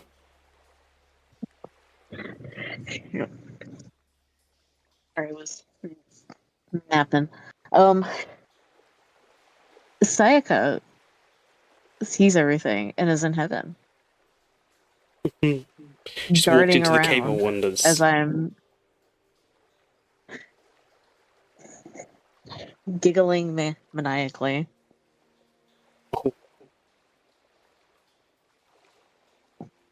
What about you, Gladdron? As Sayaka giggles away. Almost super Sorry? villain-esque. How are you moving through the dungeon? Are you trying to stay like stealthy and close to the group, or are you excited to burn these vulnerable fish? Are you ready to make some fish sticks out of these yokai? While he is excited to burn, he is also stalking prey. He will be quiet. What about you, Kyoko? How do you travel through the cavern as you go searching for the traps, trying to disarm them? Yeah, I think Kyoko would try to stay close to the front next to Emma because she is trying to make sure that she's able to alert everyone of any trap she sees, and she's trying to be quiet. What about you, Piyar? Piyar's being careful. She's kind of like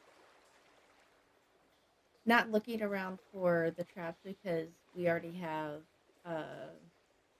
somebody on that. She's more like trying to keep an eye on everybody, making sure everybody's like together. She's kind of in the middle of the group, kind of like making sure nobody gets left behind or strays off or anything like that. Yeah. Why don't you change the music? Cause it should be a bit more spooky down here now. As you guys are moving through. The fish cave isn't chill. What about you, Umeko? How are you moving through the dungeon? She's pretty much just keeping her eyes and her ears open.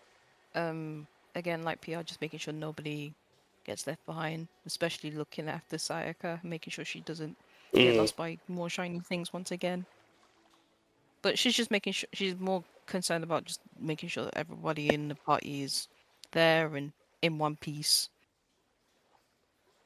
Yeah, like as like you guys are moving, Kumari, what about you? Yeah, she'll stay up, making sure Mwag doesn't walk too far ahead, and set something off, and helping Kyoko find and disarm any traps and such. Yeah.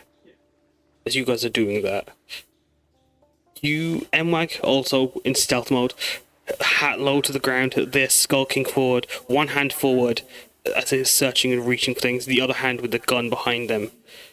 As like they're ready just to pull it forward if ever need be. Actually, I like they're doing that thing where they've got one arm over, the revolver over, but it's severely overweighs his tiny twig-like arms. So he's like pointing more to the ground as he's doing this, but he's looking over the hammer, searching. As you guys can see to the north, the group of Suiko, as they bring their prey,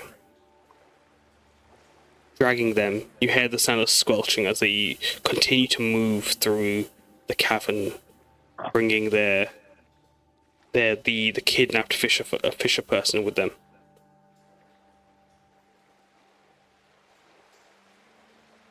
They move. As you guys continue, because you being stealth, they don't know you're coming. They can't hear you. You guys are able to mask your footsteps with the sound of the waves coming in and out. As you guys continue to move.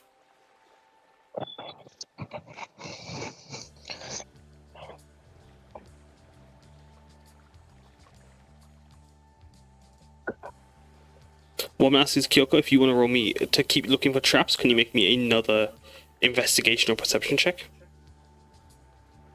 Yes. I'll give you guidance.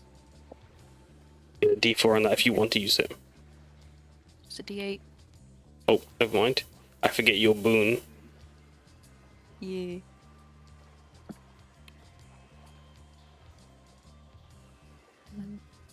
I'm not sure. Can I just roll the D8 separately?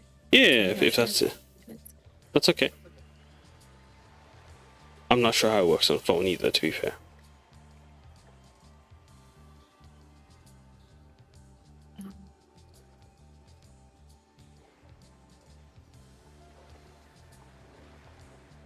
$12. Did someone just gasp? You okay? Oh, bless you. There's someone gasped. I'm like, damn, it's only a 12. I got a 2 on the D8. I don't know why I didn't roll on the screen, but I got a 2. 2, no worries. Ooh, that is 14. 14 then. So as you're looking for traps, you are not able to see any traps at the moment as you search and continue to guide Kumari. But yeah, as you guys are moving along, what are you guys doing? As Umeko, Kumari, are you guiding the group towards where you saw the large batch of Suiko?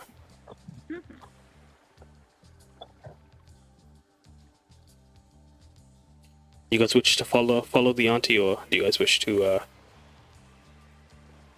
Oh, Piyar's following the auntie. I don't think she's really doing anyone else. Might as well follow the auntie. Well, Umeko. Well, wait, Umeko's the leader. But Marcy knows best. Exactly. You just walk in. I'm staying Marcy right in the knows middle. best. Come on. Well, luckily, you guys have, for the next 37 minutes, you guys have some pretty banging stealth. So they actually don't even know you're coming as you guys come up to the rocking boat, the wobbly rowboat that's been perched to make the bridge. It looks quite precariously placed. You can see the Suiko are crossing the stream as they go down a barnacle-encrusted pathway. How deep is the water back here? I'm sorry? How deep is the water back here? It goes to, what's it called? It goes up to about, up to your waist. Actually, like, because you guys are going further down, it's coming up to just above your diaphragm. Okay. And that's probably going to be louder than going across the boat. There's a bit of squelching. The initial rush in will be... Wait, I don't want to get in front of Kyuko for searching for traps.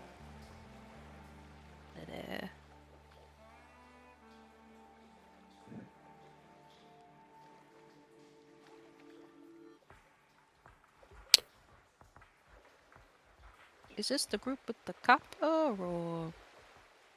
Yes. But oh shit! Okay. They are on the move. Oh. Can I stealthily jump over this gap? You can try to. You guys got a good stealth, so if you roll me an athletics or acrobatics, if you roll, like, you won't have... It's not a low DC. I mean, it's not a high DC. To be stealthy about it. I got an 18. 18, yeah. No trouble. As Kumari and Piyar, are you leaping over as well? Yeah. You two have no trouble leaping across. Making nary a sound. As just a little... Piyar's like waving to the rest of them to catch up. Piyar's gonna chill here until everybody gets across. I should have prepared sanctuary. As Kyuko, you leaping across as well?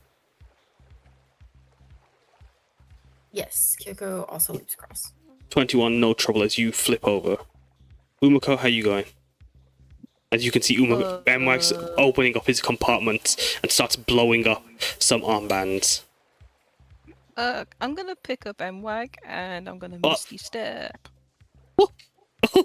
Bang. We just shared the spell. Mwag blushes, squeaking away. Shh. he whispers.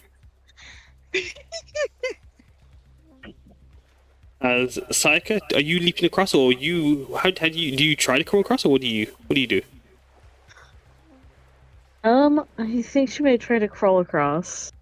Yeah. Cause she's very small. She is a small being. It will be an acrobatics check to try and like keep balance of the boat as it teeters one way or the other. You want to make that for me? Okay, let's see.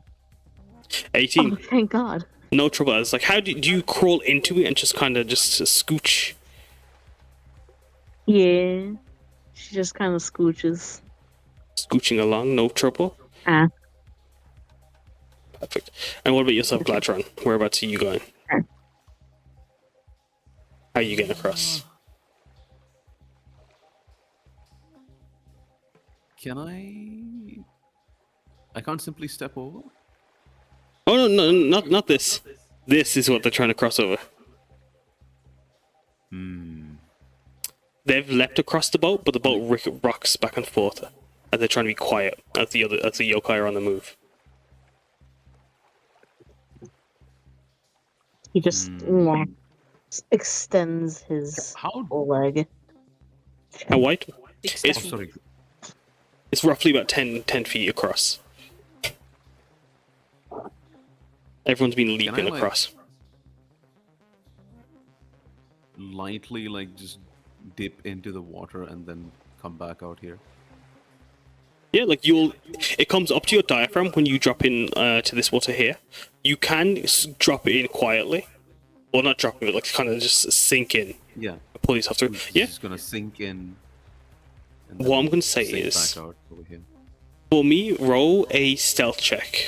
This isn't part of your group stealth check. You do have pass without trace, so you do get a plus 10 on this. All right. Stealth. 26. You don't even you think for a moment a golden crocodile breaches the water as Gladdron glides across for a moment, coming out, pulling yourself out.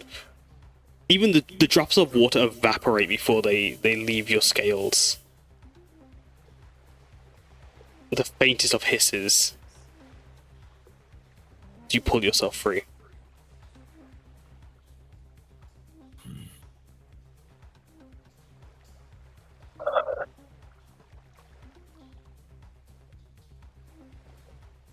As you guys get closer and closer, as although the yokai are not aware of you at the moment, as they continue to take away the fisher person that's been captured by them, the muffled screaming coming from them as they're being pulled away by the fish-like yokai, the smell of rancid water thick in the air. The deeper you get into the cavern, the musky smell of the ocean and of rotting fish and just water that's been left for who knows how long is thick in the air around everything. As you take that in, we are going to take a break.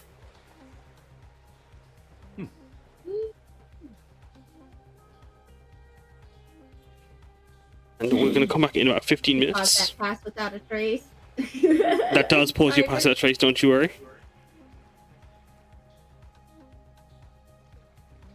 $32. Yeah, I hope you guys are enjoying the session so far. Good job, team. I should have asked at the time, but is it okay if Kumari gets so dozy to go off on his own again? He can. Have him roll another stealth check for me. Goes off the scout.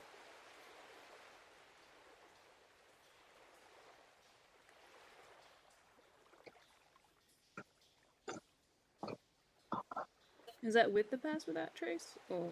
That is, I believe. So yeah, he is more than fine. So yeah, he can definitely go scout on ahead. Because originally I was just gonna see if that linked up to wherever these Suiko are going, and then I was like, oh no. Oh no, I'm completely lost. No, oh no, I found the other two people. Yeah. As they're being, we'll describe that scene when we come back from break. Yeah, I hope you guys are enjoying the session. I know it's a lot more low key, I think, than previous quests, but in a good way, I hope. Should have prepped the sanctuary. I didn't realize we were trying to save some people. You didn't know. Emma only gave you the information just outside the door. He did. That's a good point. I was going to say you could have one of Samosa's sanctuary Shisheki stones if you wanted, but said she was on the quest and had to leave. But She didn't know we were going to save people.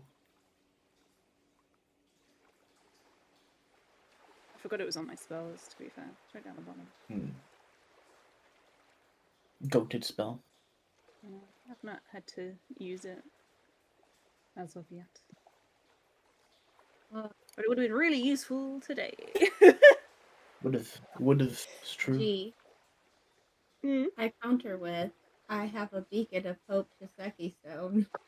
Oh damn. What does that Piyar do? can give. I do. That's the Shiseki stone I ended up choosing from the DSM. I'll be right back. What does geez. Beacon of Hope do? Bestows a hope and vitality. Choose any number of creatures within range for the duration. Each target has advantage on wisdom saving throws and death saving throws, and regains the maximum number of hit points possible from any healing. Damn. It's good It's shit. concentration, and God damn. Yeah, it is. it's no good to me, boss. It's no good to PR either. She has to rage.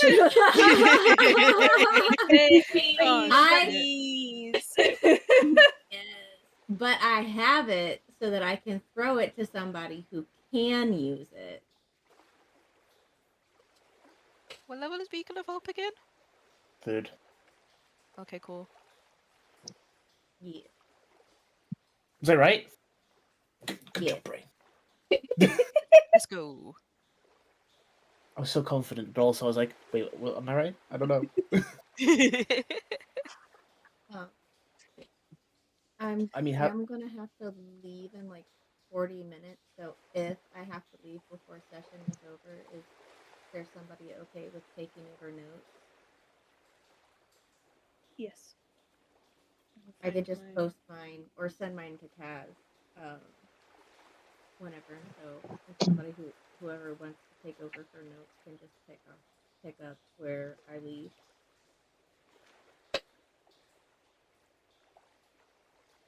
True. I'm not gonna lie, probably giving the Shiyaki stone to Kyuko is probably the best person here. Alright, then I'm handing it off to. It's up to you. It's completely up to you. I'm just speaking out loud. Listen, Doran, I trust you.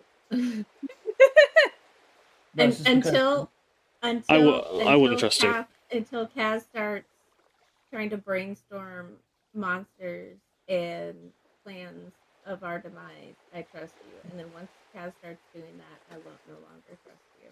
Damn. That's crazy. No, Honestly. my thought process is because the 2 barbarians can't do it because they can't concentrate. The other spellcasters have probably other spells they need to concentrate on. That's part of their kit. Kyuko can keep her concentration and doesn't have any spells, so she'd be free to hold on to it. Big brain. Is my thought process. Yeah.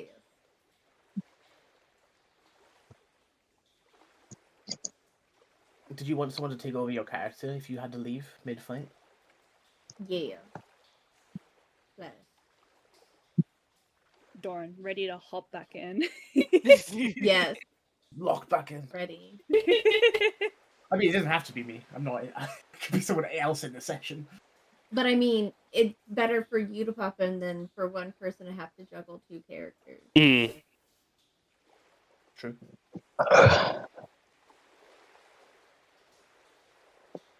Yeah, I have no problem with you taking over my sheet. Hell yeah. Hey Doran, I was about to suggest we do. Oh. It's your favorite thing, I guess, apparently. So I've heard. Awesome rice.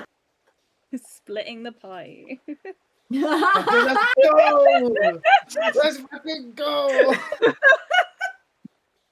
PR instantly gets nervous again from the Iron Man. Oh god. Love splitting the party. And then once again from DSM. That was fun! Because that T-Rex did not last. That T-Rex did not last. It would have been beautiful if it could have been pulled off, but it sadly no. We didn't almost all die. Tactical gamble. Which I'll have you know, G, is exactly why I chose Don't Beacon tell me that's Hope. right. Don't tell me. I've been in so many things where it's been like, oh, we might all die. Standard. Why do you think we cast Death Ward on? Right? Immediately. Listen, This is why- but there's also been where somebody pops up and then they go right back down. I get back up. I go down again. Yeah. That's just a Tajima special. That's just happens to everyone. Yeah, Tajima 100. special. But it's true. It Come is. on. Everyone's got opal and star and white hair motifs on their person because we all die. Right? Came back to life. Piyar is still scarred and is like, never again. Never again. Stares into the distance. I will not lose an entire party, including myself, again. I wonder if I wonder if it's genetic. Has it altered our DNA? Like, if Suppose has kids, will they also have an opal eye? Like, I don't know. It's like a boon. So whether a boon is genetic or I want to say no because it's probably some like spirit shit. But like I don't know, Yeah. man. like tied to your soul. Yeah. Yeah. something Can we like just that. can we just start a new race of star people? Oh my god. It's like what the not re-dead. What's it called? I can't think of what the race is Reincarnated. called. Yeah. What does The your recently what did resurrected. I'm so fascinated by your Banui. What does your Banui do? Did you is it do they just look cute? Is that literally Emotional what they do? support. Is that the job? Yeah. You know what? Yeah. No. Yeah. They're blue. Hell blue. What the fuck? I like They to come from the imagine moon. they're from the moon. No fucking Yeah, way. that's the Moving law. on. That's the That's law. true. Is these are the breed of rabbits that fell from the moon, and their whole life goal is to rejoin the moon again. That's why they hop, Oh my or whatever gosh. Kaz said. I like to And imagine. Piyar said, you're gonna be my pet. Damn. I like They to imagine also- it's Never just getting back to sitting. the moon. It's just sitting on top of Piyar's head the whole time. Yeah, the whole time. He gets scared, he goes under her braid. That's so Also- cute. Also, fun fact: their pelts are worth a fucking fortune. You are Piyar not will kill skinning the anybody Banui. who looks at that You are not. rabbit. You are not skinning the sideways. Banui. Because it's Oh my like goodness. DSM are about to become an animal trafficker. Oh god. Don't give Kaz ideas. Right? What? No, it wasn't about the crab. That is a man. No, I love Crabman. fucking crab man.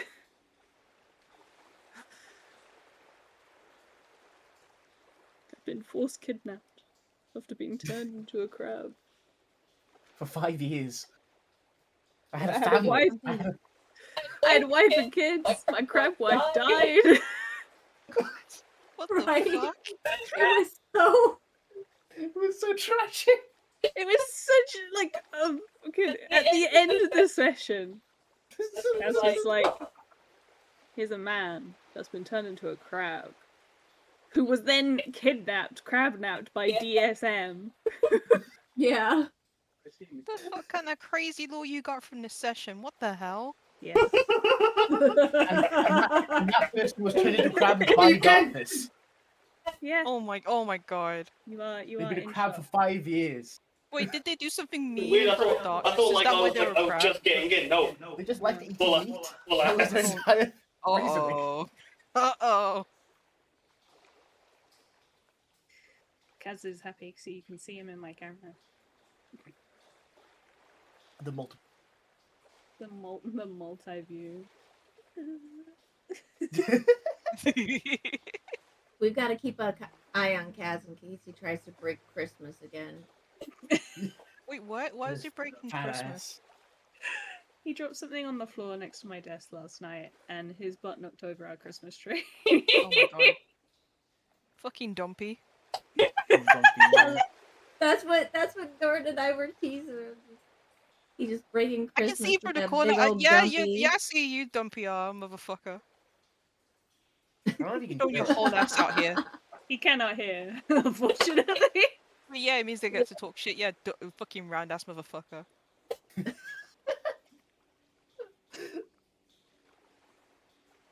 What's that bubble butt song? I'm gonna go to the loo. Hold on, wait, no. Can you say it's a massive dumpy on the way there? They're talking about From- your ass. I can just see it around in the corner.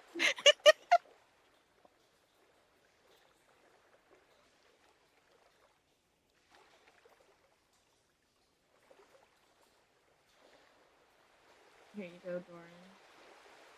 Huh? That's a little nugget just for you.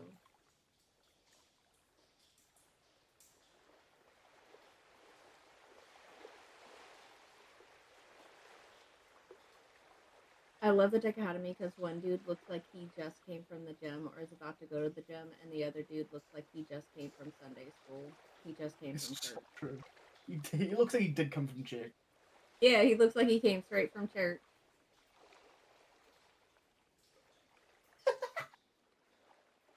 It's so into it. Yes, no, it keeps going.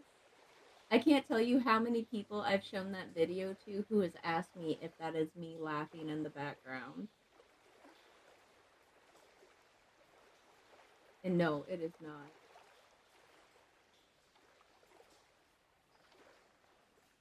I'm sorry I was late, y'all. The initial message came through at 2 a.m. for me. If anything, Oh, no. it's good that you were late. Samosa popped in, gave people Deathwood, and left. Right. Yeah. Deathward. Bounce.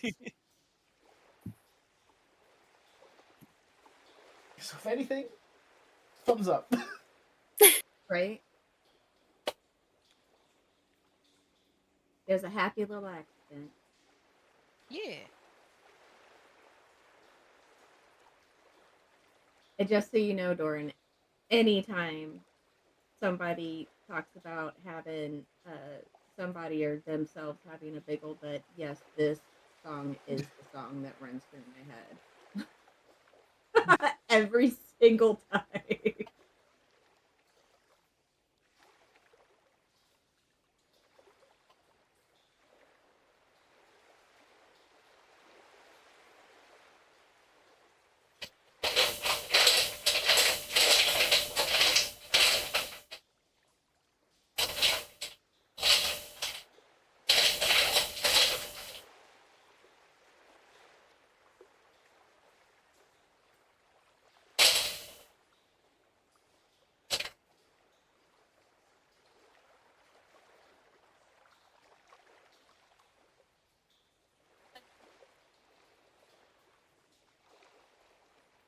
This was the song I was.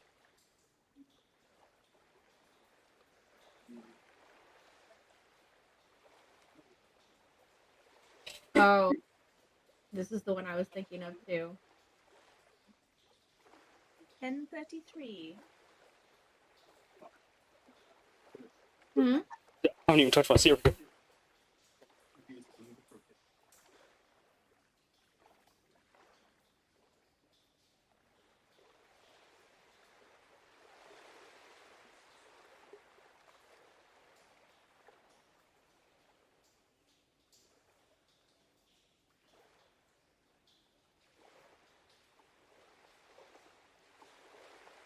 I've never seen the video.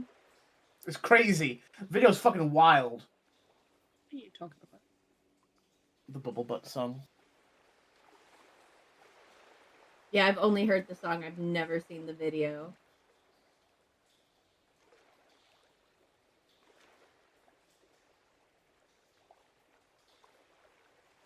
Doran, warn me the next time I need to do fucking acid before watching a video, my dude.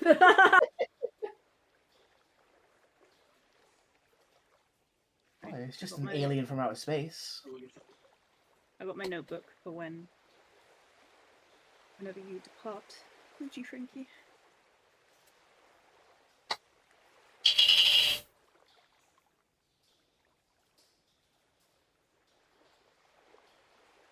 Not the face chandelier.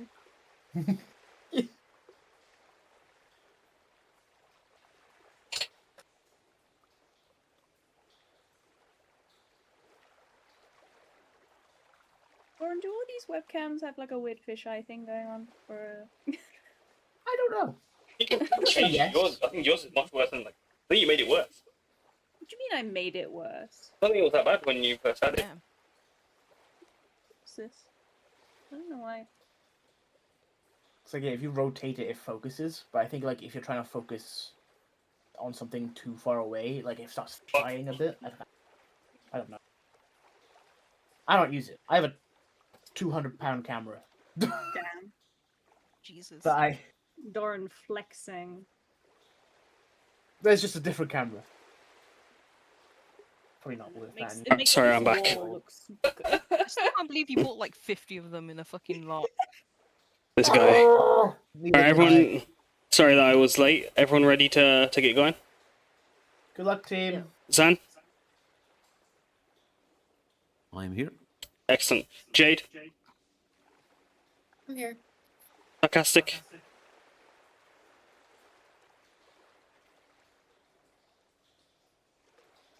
That means cereal time for me. Yeah. Sarcastic is not here. But do you guys know what you guys want to do? Your approach of the situation? I'm I hear. Oh no. Oh, you're here. Alright, excellent. You're here. Then G's here. Doran. Not Doran, you're not playing. G Frankie, you're here, obviously. And Frankie? Ah! Alright, excellent. Alright, let's get Roll20 back up. And yeah, what is the approach?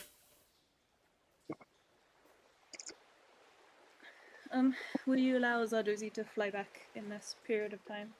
Yes, as Zardozi would have spotted in the other room a series of Suiko that was a few sleeping in their little pods, but with them you can see they have strapped and to a bunch of driftwood and logs.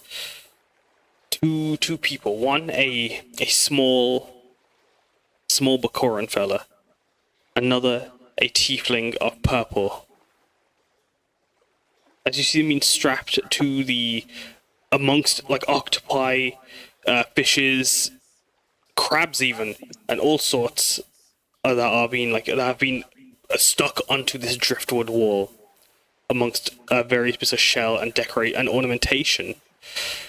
You see the Suiko you would have Zardos would have saw the Suiko jostling them about as they were being tied to the post. As they were doing that, Zardos, you could definitely come back. Alright, that's the wrong music. Okay. Kumari will listen to Zardozi and she'll be like, shit. And kind of very quickly turn to everyone and be like, Zardozi spotted the other two captives down the other corridor that we went past. And there is a bunch of Suika there. Do we want to split up in case, fighting alerts them all and they try and hurt these other people? Because they're not all together. I don't know where this passage leads that we're currently following.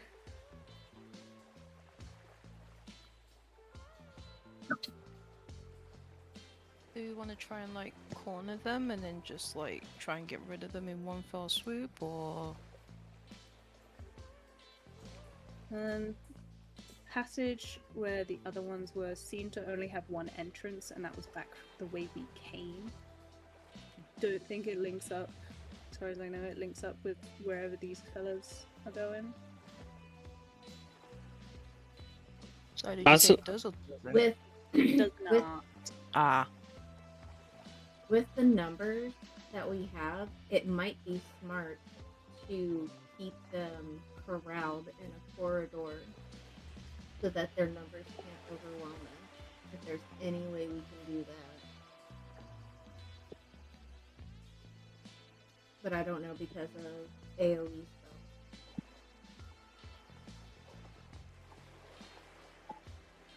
I mean, personally, I think we'd be okay splitting up. Oh, we're splitting up then. Just because I'm worried about any fights grabbing the other one's attention and then them hurting the other captives, and we're not near them to help them. The other captives are down the hallway with the sleeping Suiko, right? Yes. This direction. Kyuko would offer to, if we split up, she'd offer to go down that hallway to use her stealth to hopefully not wake them up. Oh, and just get There are 2 awake ones tying them up currently as well, though. As well as the sleeping ones. As a note, you do have 30 minutes left on your pass without trace.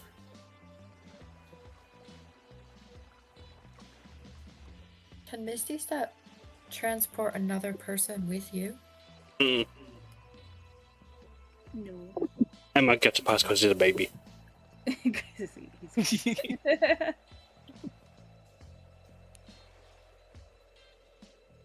Yeah, normally you can't. No.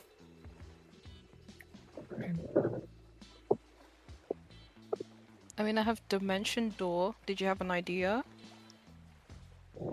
I was just thinking if we can get past the sleeping Suiko, we could take the 2 prisoners with us back down the hallway if we could jump.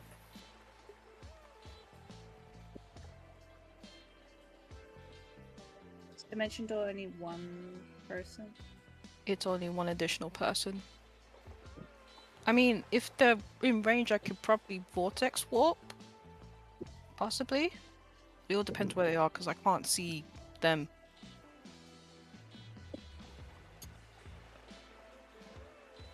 So, do we want to do Umeko, Kyuko, and Kumari can go down that one, and the rest keep pursuing the ones that we were pursuing before? So, Piyar, Yeah. Gladdron. But before we split up, I was gonna hand the Shiseido to Kyoko to cast the Beacon of Hope.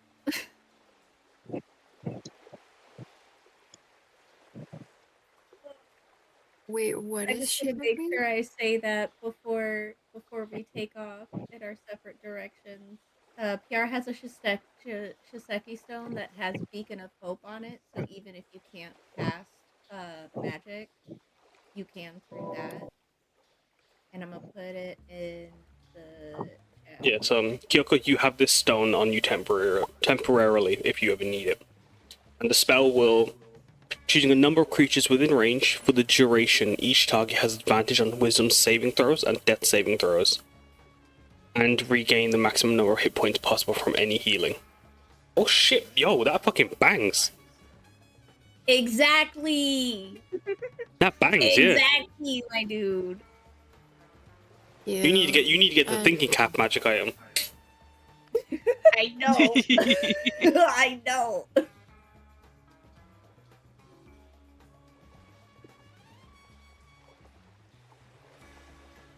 We can also keep each other in the loop with the fishy speakies if needed. That is true. So what I'm gonna say is, so who's Group A? Who's going up north following the ones that the Kappa? What was it? Piyar, Gladdron, and Sayaka, I think. Oh yeah. Yeah, cool. And the group, are they taking? Who's taking MWAG? And look with Group A. Let's go.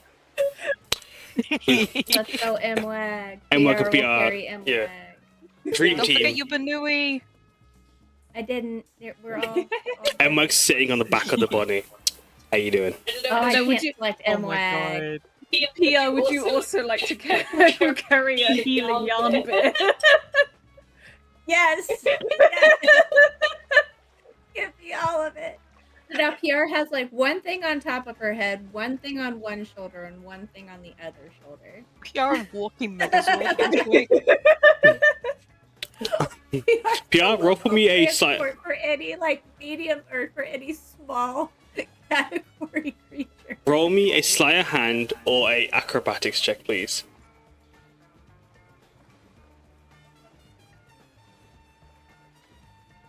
DC 13. Oh man. Yeah. They're both the same, so it doesn't matter. Athletics would have done me better, but oh, there we go. No. Never mind. She They good. balance perfectly on you. What you're doing right now is the Team Rose Team Blast right now. God.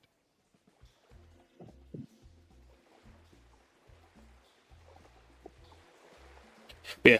Alright, so what I'm going to do is then, I'm going to give you guys... Would you guys like to see out your... Would you guys like to do your... Like, the timer for your stealth? For both groups? Is that how you'd like to do it? Or... That's 25 minutes each. Or would you guys like to... me give you 10 minutes each across both groups? I think 25 makes the most sense, I guess, because it's happening at the same time, technically. Okay, then what I'm gonna say, and then you can always say you come back sooner, because like the faster you move through the area, the faster you guys can come back, right? So what I'm gonna say is, Gladdron, Sayaka, Piyar, Mwag, Zardozi, Group A, and Peanut. Don't forget Peanut. You guys are gonna go first. You can at any point say you'd like to pause your time, and I'll give it to the other group, and then they can start their time. Okay. But as long as if you guys move fast, you Can guys we just go back and forth like that, or are we just going you can if you want one to, at a time? but you will go one at a time. No, so they'll go first. You'll go first as Group A, then Group B.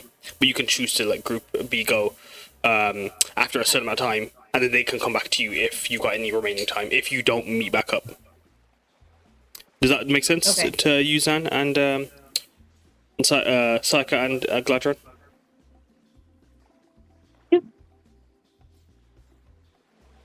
Perfect. Alright. So what I'm going to do is then I am going to start your timer then, G. Frankie, as group leader of your group. Right. So you watch the Kappa. We're trying to get the other people away from out of the clutches of the other group, right? Yeah. Alright.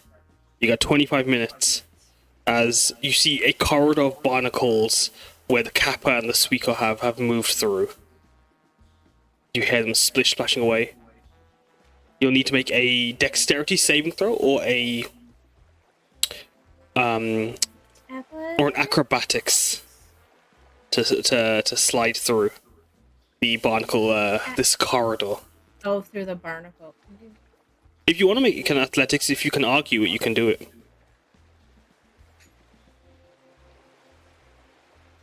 Athletics because of the way that she has to.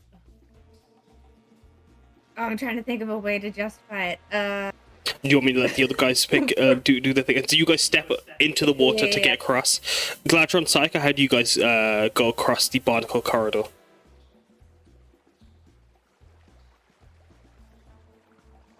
Sayaka will employ what she... Are the barnacles as tall as she is? They're small, they're small, like little, like triangular, like a mass, almost like a wall of. I don't want to say that, because it's kind of gross. Like it's just a wall full of just like really sharp, jagged, pointed barnacles, and you like have to like kind of sneak through, or like you got to somehow get across, but they could cut you if you aren't careful. She would probably do an acrobatics, because again, she cannot jump. So, what did they do it twice? With a 15, You succeed. You and Emak, as Emak also is trying to sneak through. Can Zardozi also roll for me, Georgia? As Gladdron, how do you try to get through the corridor? As you guys would have had to get across the water, so you'd like to either leap or have gone in the water like you did earlier, Gladdron. But once you re-entered the barnacle corridor, how did you try to move through it?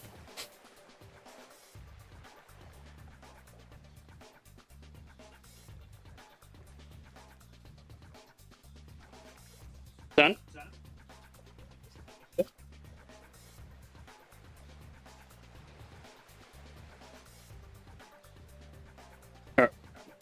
G. Frankie, do you know how you want to get across?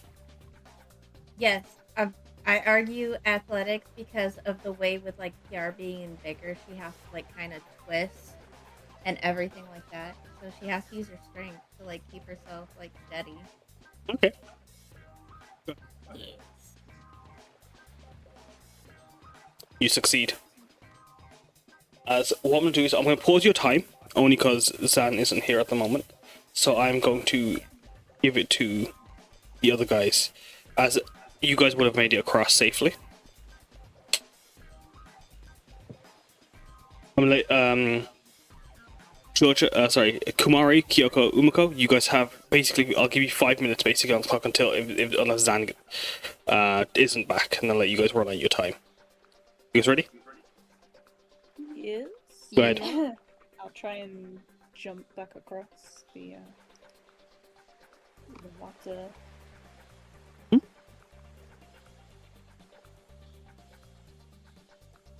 It was.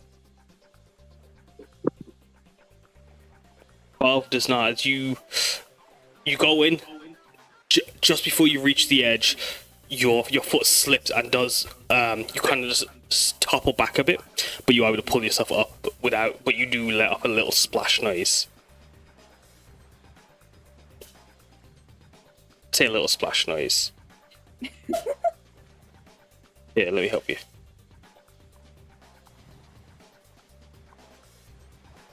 I don't think you could hear that actually. It's alright though.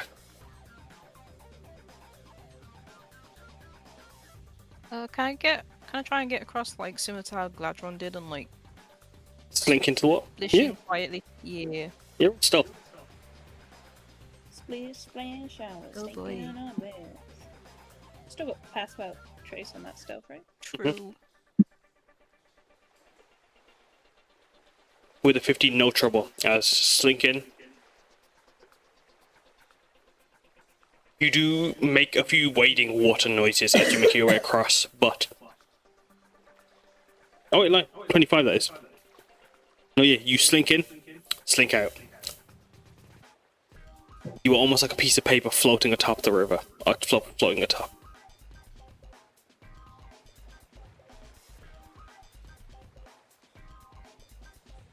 As Zardozi hears that splash, you notice Suiko making their way.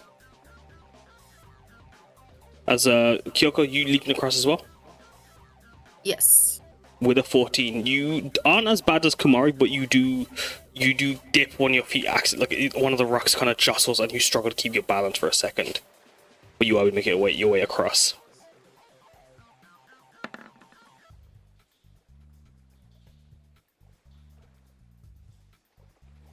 Yeah, what do you guys want to do? As you hear the sound of wet footsteps coming towards you. Why is Zardozi backing up? Zardozi's backing up and going. As Zardozi makes a noise, you guys have your highest pass without trace. They don't see you. Actually, let's see if they see you. They have to be at 20 basically. You're gonna beat it. As they are coming around the corner, you can hear their wet footsteps. As Zardozi makes a little noise, noise. How do you three hide from the Suiko? Just in these, I guess these bushes, which Yeah, are kind of the same color as me. Are those like barrels? Those are barreled. The bushes on the floor, they're tiny little reeds and what's the word? Like seaweed on the floor, but If Kumari wanted to, using your fabrics, you could mimic. Yeah, I'll do that.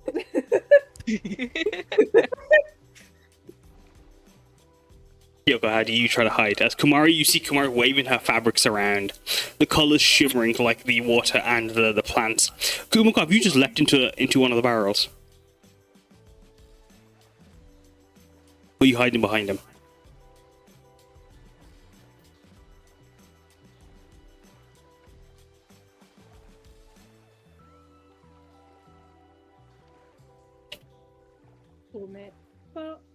Oh, it's me. I thought you said Yeah. Kyoko. Oh my god. Yeah, I'm hiding behind Marcy. Going like this with a fucking chinny. Yeah. And then Kyoko, sorry, how are you hiding then? Is the little alcove they're in, is it like shadowy at all, or is it well lit? It is pretty shadowy in here. There's no light. The light is your dark vision. Okay, if I can argue for it, Kyoko, because she's wearing all black anyways, would kind of just press herself up against the wall and try to become with the shadows. Yeah.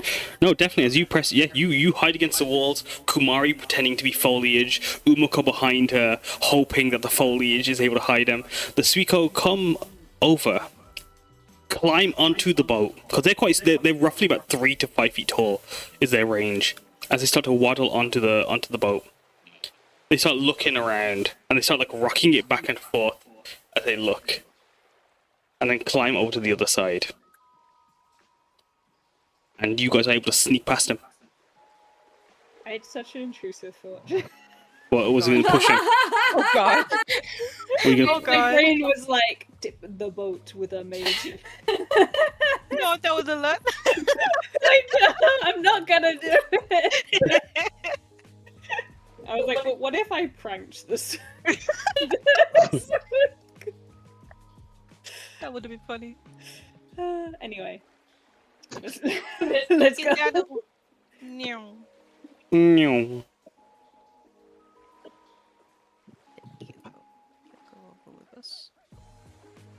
Yes, As you guys continue to move along. Is Kyoko still checking for traps? Yes. Put her in front so she can check. You can make a investigation. As a note, if you see something on the map that's suspicious, you are welcome to call it out. Suspicious. Sus. Then yeah, you know that's a trap. Yeah, you spot that trap. You don't need to roll for it. You see that trap. Sick. Yeah. So as a note, yeah, for you, Kyoko, and same with you, Sayaka and Zahn. If you you guys recognize something on the map has triggered as a trap before, you can question if this would be the same thing. If you want to if you see it on the map again. And as you realize it's a trap, are you trying to disarm it, Kumari? You got 18 minutes on your clock. Yes. Go ahead, sleight of hand or whatever you rolled. I can, Guidance. You don't need it, never mind.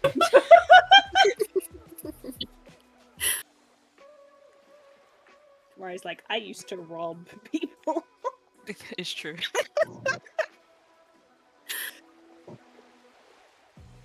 Back in my youth. Back in my day. Back in day. Back in Back day. in day. But yeah, sorry. Continue. Right. Sick. As you guys move in, you can see Suiko sleeping away in their little pods. Bubbling away as the humanoid forms just gurgle away in their little pools. As you notice, there's several other Suiko actually swimming in the same pools with them. As you guys move in, as you guys are coming around the corner, as they are sleeping, they do not notice you.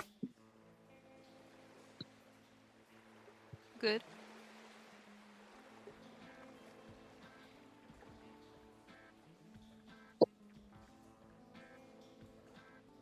You see around the corner one fisher person dressed in their their fisher robes, and a rod that a rod that has been like strapped to their chest because of when they were put in their bounds had been stuck to them basically.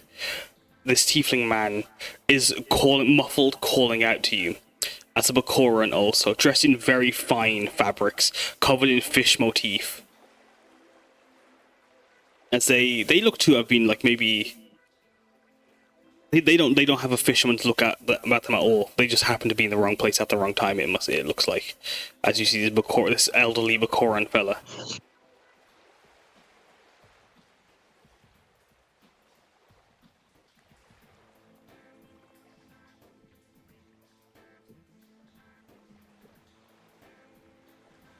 Give Doran access to Piyar as well. Now you've played. Oh, gee, Frank's already left, hasn't she?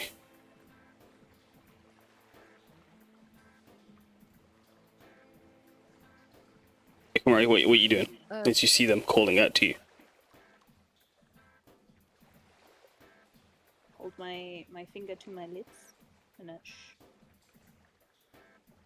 They stop for a second. As you can see, their worried expressions shift to hope as they see you coming towards them.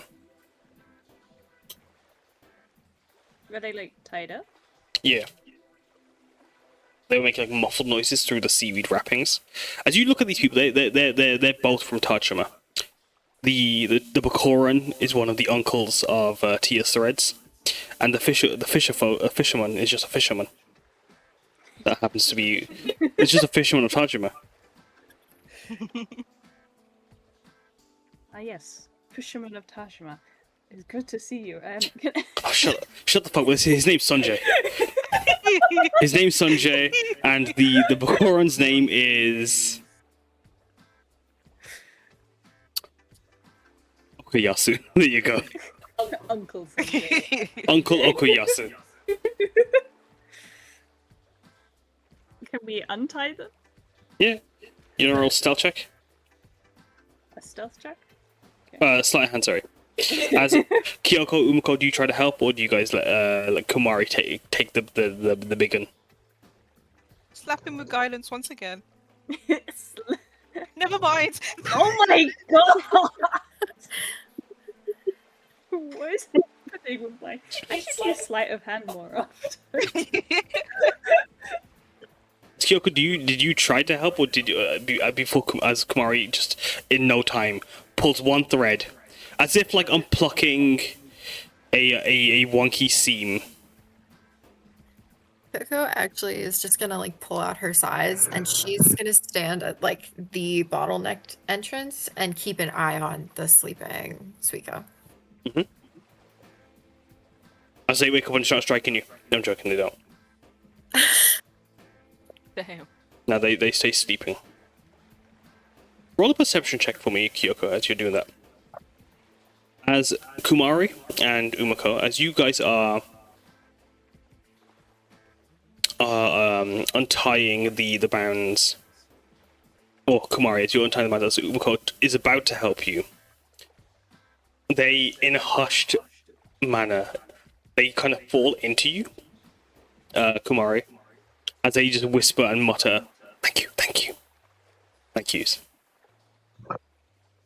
Should just silently scoop the air around their heads. As the uncle just waggles his fingers. I'm meant to be doing that.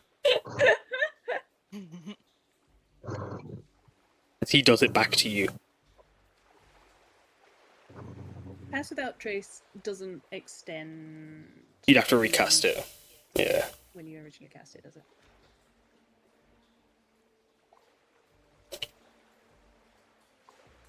We're just gonna have to sneak. Let's do our best. Yeah. I will give one of the villagers guidance. I'll give the other one guidance.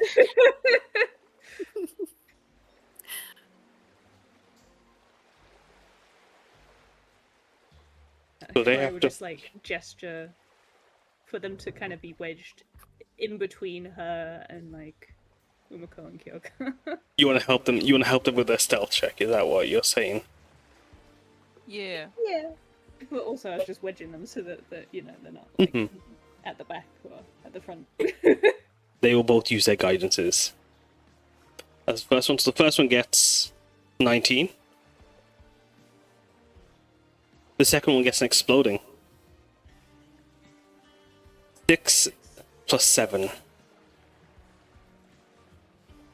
13. As long as 13 isn't rolled, the Suiko are still asleep. Why did they do that now? Oh, for fuck's sake. As Kyuko, you watch as you hear the sound of shuffling behind you as the young fisherman and the uncle being wedged between you three. As they're being wedged, you watch as one of the Suiko, bubbling away, opens its eyes in a staggered manner. As they open it, you see black Slayer with red target eyes, just scan and search, but in a hazy fashion. But then they spot you, Kyoko. You have a surprise on them. You can attack them in this surprise. Is it the one that's right in front of her? Yeah. They wake up, they're alerted. They're about to pop their head out of the water.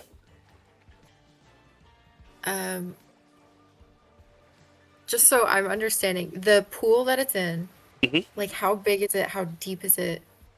It looks to be quite deep, as it's entire whatever the shadow beneath it is submerged. You can assume its body is fully submerged under the water.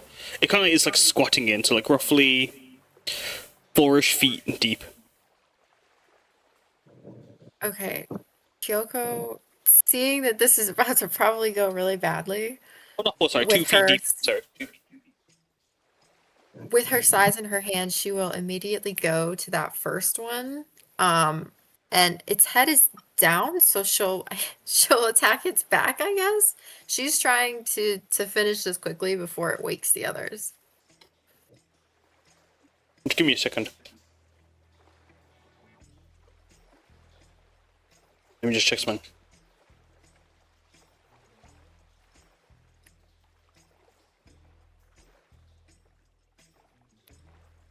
Yeah, as you surprise this creature, yeah, you can just make a normal attack. Right. With your size in hand. I get advantage with it being a sneak attack, or no?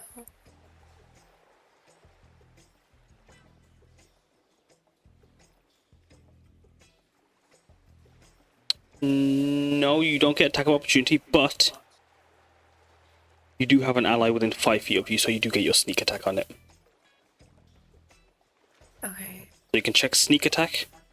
Oh, you don't have sneak attack checkable. I'll add that to your stuff for you now. Is your sneak attack 2d6? I think it's 2d6. Just don't know. No, sorry, I think it's 2d6. So I've added it to yours for you.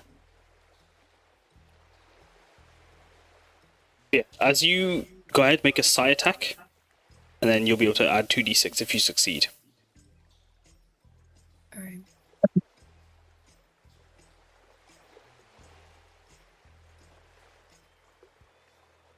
$13 hits.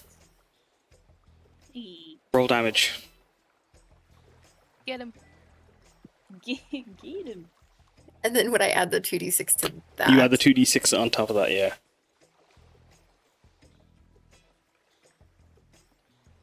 Damn, Oh, kill him. shit. Oh, goodness. You basically rolled 1 off maximum damage. As you strike it, at the Suiko. Good lord. How do you do it? How do you kill him?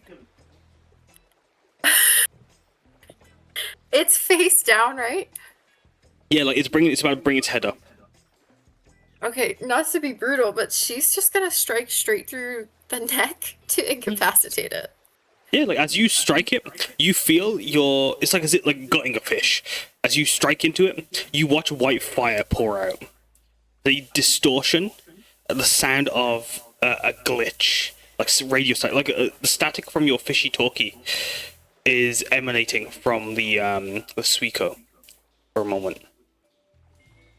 As in a sudden moment, as the flame pours out, you watch the Suiko just disintegrate into dust, into white ash, and a mess of glitches of white, green, red, and blue pixels as a little tiny pebble bloop, into the water. As you can see, the mass underneath the water still lingers, but you have killed that Suiko. And the Suiko that were waking up is no longer awake. So, and hasn't alerted any of the others through your readied action. Nice. Let's Okay, just- go. Turns back to the group and silently motions them forward.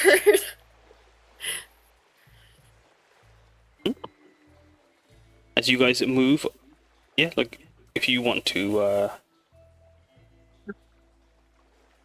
the rest of Suiko are nary the wiser as they continue to slumber away.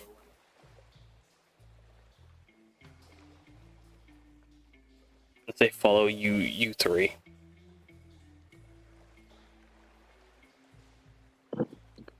With 5 minutes on the clock, what do you guys? Oh god. Are we headed back to where the others are, or are we just reconvening back in the main place? We should probably go back to at least roughly to the entrance, because of the other two that went up that way. Okay.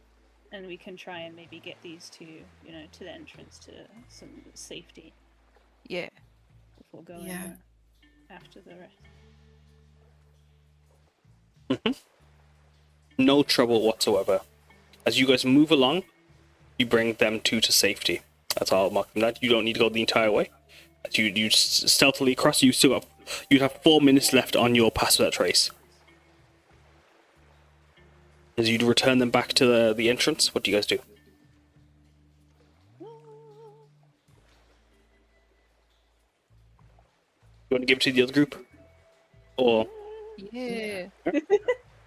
Let's say, No. Kumari, where the hell are you going? Right, I was just standing at the entrance. Should that 4 minutes be ever necessary, should they get into a fight, that gives you 40 seconds. Oh, sorry, 40 actions. So you guys would be able to reach them if a fight starts. If you hit them. The other group, you guys have... Zahn, what happened is they began to climb through the barnacle corridor, so you'll need to roll an acrobatics or a dexterity save to try and climb through these sharp, jagged stones. As you guys got 21 minutes on your timer. And you want to try cross. As Piyar has been using her strength to try and balance her athletics to balance across with Mwag and Yanbir on the sides. Them two sticking close to Piyar. Well, Sayaka is just kind of... How was Sayaka doing this? Sorry, was she nary the wiser, or was she like being careful? She's being careful. Okay, yeah, perfect. Sorry, I completely forgot she went right. As she went carefully through the barnacle encrusted corridor, as being someone from Saikucho Town, you know the struggles of barnacles. While Doran is going to be playing Piyar, as G. Frankie had to step away. But Zahn, how did you... Sorry, Gladdron, how did you get through the corridor? He acrobatics his way up. Rolls a 19. Climbing through, no trouble. As you pull through, your scales tough and hard. As you sneak through, they just kind of just glide over your scales, almost as if like they were like polishing the edge. As you move through them. Nice.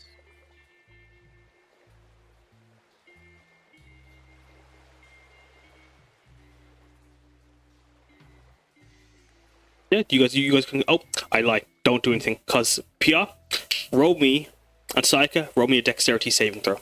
as you both have triggered a I was trap. gonna say, is this a trap right here? I was gonna say, That is is this a trap right here? That's a trap.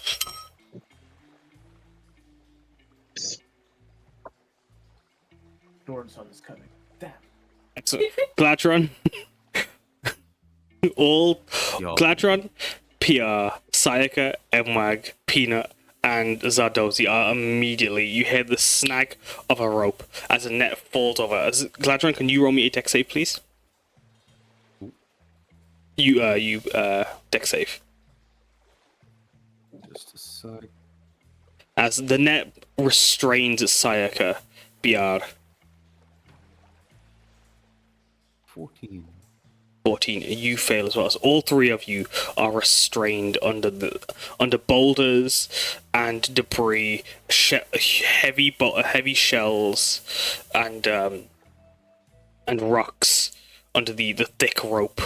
As you guys are pinned down, the yokai turn. Hear Shit. hear everything happening. As we get Emwag to roll as well. As I'm gonna ask you guys to roll me another stealth check, because you guys still have your passive trace. Are you able to as you watch the yokai begin to turn? Do you try to hide? How do you try to hide the fact that you guys are about to get caught, or you guys have triggered a trap? You have disadvantage on this though. Oh, 18. Gladdron, you're still stealth. That's 28 for you. Sayaka, do you want to roll one more time? It could be worse. It could be worse. It can. It is worse. That's alright. It Piyar was gets in it. fact worse. It was. But as the rocks like crumble and fall over you, your Sayaka saves you. As the Suiko come to look at like what's just happened,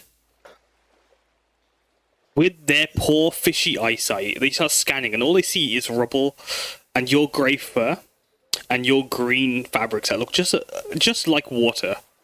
As they look it over, Gladdron hiding underneath the water, Piyar, their grey stone skin, a similar case as yours. You two, with Emwag having crawled underneath you guys, or has been knocked underneath you guys by all the rubble, as has Yanbear. As they're all hidden away, the yokai come over to look at what's happened. They don't actually see anything that is suspicious. So they actually just turn. They turn back around. And they continue to drag away the person. Failed successfully. They just leave a few of their Suiko behind for us for a moment, just to check that wasn't the wind. As how do you guys try to break free? At Gladdron, you've got your head under the water. Do you peek your head? Are you peeking your snout up so you can get your air, or are you staying submerged? I can't breathe underwater, so I would poke my snout out every so often as I try to extricate myself. Yeah, that'll be a strength check to try pull yourself through. It can be athletics if you want to make that. As you guys try to pry yourselves free. You guys want to do a group athletics check? All right. Sure. Definitely. I think. Oh, now I get a good Piyar one. will- I think Piyar will do her best and use her giant's might to activate her rage to grow, try and lift everything off of everyone as quietly as she. Okay.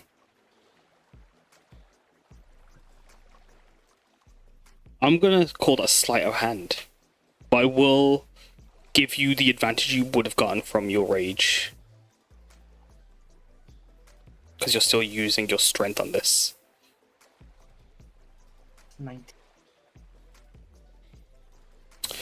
As you are just like using almost like the netting and the rigging, the stones are almost like you create like a wall. Like you're able to hold them almost in place, as if like you guys could move like the walls themselves. With Gladdron and Piyar, your strength together. Sayaka's helping, but you two, as you guys are holding the rigging up, You guys could even use it as a camouflage wall as you hold it there for a moment, as part of your pass without trace, if you guys would like to. Or you guys can continue to hide in the shadows.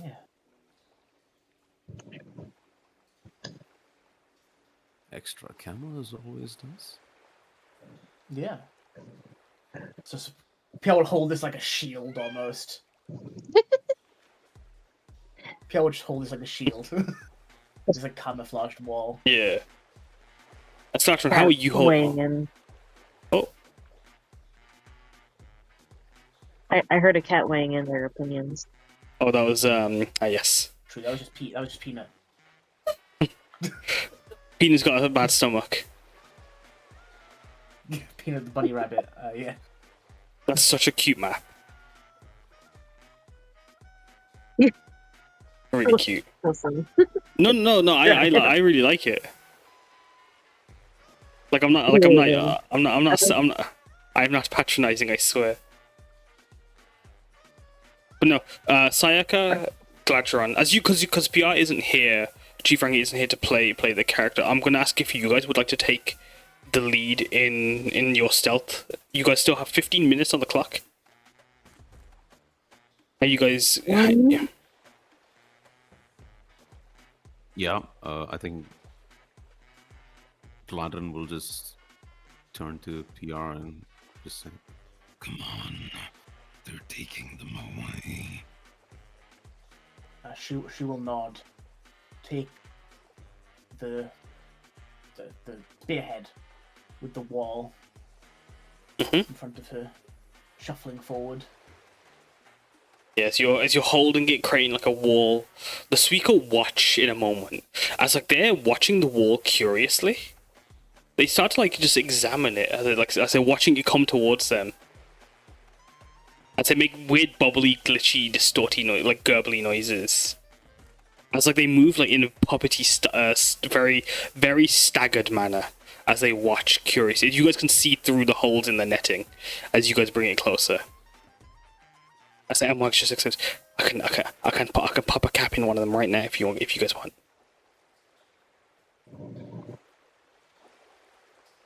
I can push the wall on these three over here. Hopefully, I get them grappled down, and you can shoot the other one. Piyar will whisper. What do you think, Gladdron, Sayaka? Do it. Burn them. Do you say burn them? Yes. No, I said do it. Oh.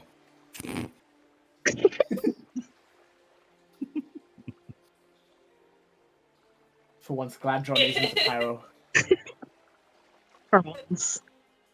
Trap them. Yeah, so- Shoot them. Burn them. Oh. Yeah, so Piyar will drop the wall over this group of three here to try and grapple them like the wall did to us a moment ago. Yeah. Roll for me with the help action as all three of you work together. Whoever has the highest one, they can use that. Roll for me a dexterity check or sleight of hand.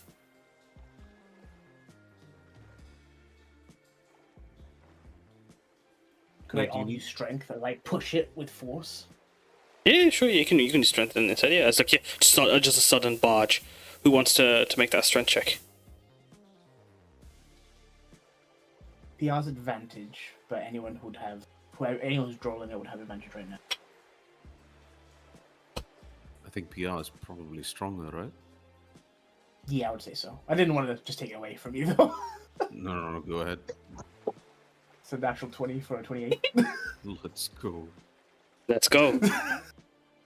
As you throw it, you watch as the wall launches forward.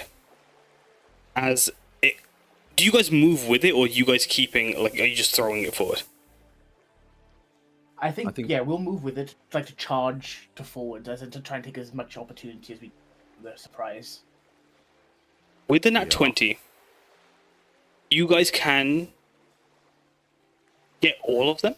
I would allow you to get all 7 of the Suiko. get right up to the hostage, or you can push these 3 in the water. Let's get all 7, I would say. Sure. Go Hell yeah. ahead. Because they're fish creatures. I feel like they'll be beneficial in the water. Yeah. Trap him on the land. As you launch yourselves forward, the Suiko don't even see it coming and just swept off their feet as they're all squished into, packed in like a group, a tin of sardines, if you will. As all 7 are squished into this corridor, right at the end of the corridor. As the Kappa still like tracking, like holding the hostage over their shoulders, turn to see what's going on. It's going to make a insight check. And as they look to this wall, they look at it in a panicked fluster. As they let out this garbled screaming noise. As they start to try to swipe forward, but they leap back as they do so, giving some space, knocking the other yokai behind it out of the way as it tries to create a barrier as you guys push forward. And in this moment have like spooked the Kappa into a fight or flight response. It looks at you.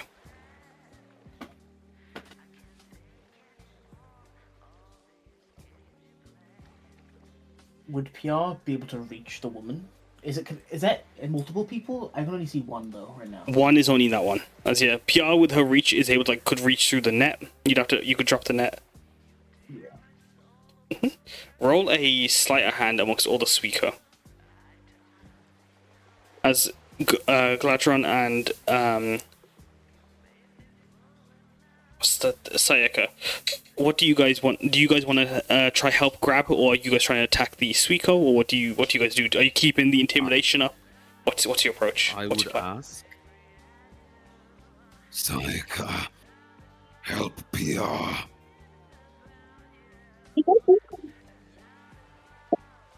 Say again, sorry, Sayaka. You a bit Would muffled. Piyar able to use? I asked Sayaka to help. No, Sayaka's muffled. Huh? Repeat that again. Gotcha. That was not any better for me. I Sorry. think I heard an okie dokie. Oh. I heard an okie dokie. Okie dokie. As yeah, perfect. As Piyar, you're helping. Then you're getting helped by Sayaka. As Gladdron, what's your plan? My plan is to cast a spell. Let's go, Fireboy. But it depends on the woman Success. getting out of the way. Yes. Could I argue strength again to rip the woman free from the grasp of the Suika? Sure. You're contesting as they have advantage as well. But Yeah, there's just like a mess of them. +7. 25. It don't fucking matter. They got they got an 11. As yeah, 25. Just whoa! As you grab a hold of the woman, pulled away. The Suiko, as soon as they see a hand rip through, they also go into a leap of panic. As Gladdron, fire away. Finally. And you see like a pulse of arcane energy just like races through his body as finally a golden sort of energy starts shimmering from his tail, and it pulses all the way across his spine into his head as he unleashes his dragon's breath. I would like all of these Suiko to roll me dex saves, please. As you unleash it at them. There is, I'm going to give you that. They need to roll a... There are 7 of them. Dex saves, was it? Yup. Give me a second. Oh, you're using the spell's dragon breath. I see. Yep. So they have heat sensitivity. As like this fire unleashes before them. As you watch them dry and crisp up immediately. With a 12, they fail. That would deal 22 damage to them. All 7, I believe, are charred. As this woman is like dangling from the front side of the net, almost like a meat shield in this case, as like Piyar's holding them on the other side. Kind of like how what movie is it where like in Tarzan when Carla has Tarzan as a baby hooked by the nappy, trying to pull him through.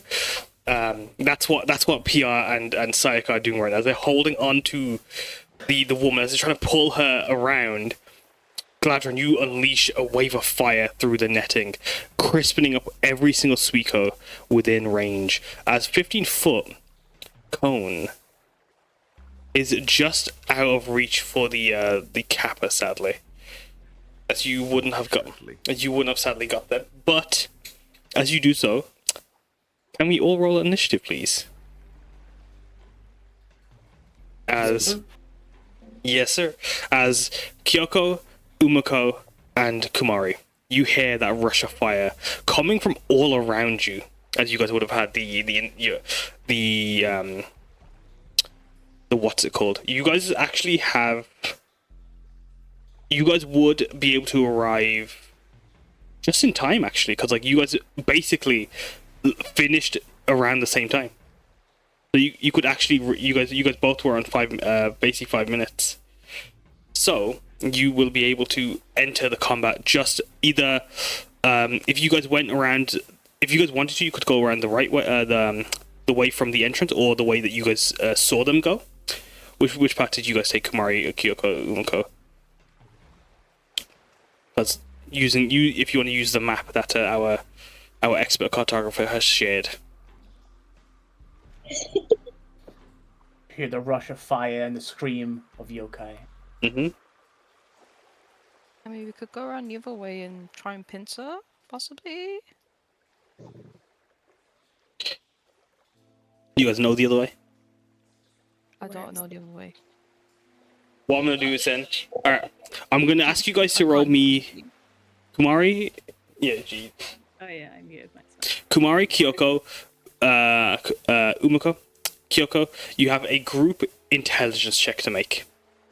If you're high enough, you guys will be able to have made your way around the way you guys didn't go. Just straight intelligence? Yeah. Or survival. Survival or nature. Oh shit, my nature's Survival. Damn. Well, both of these are rare, so I'm just gonna go straight intelligence.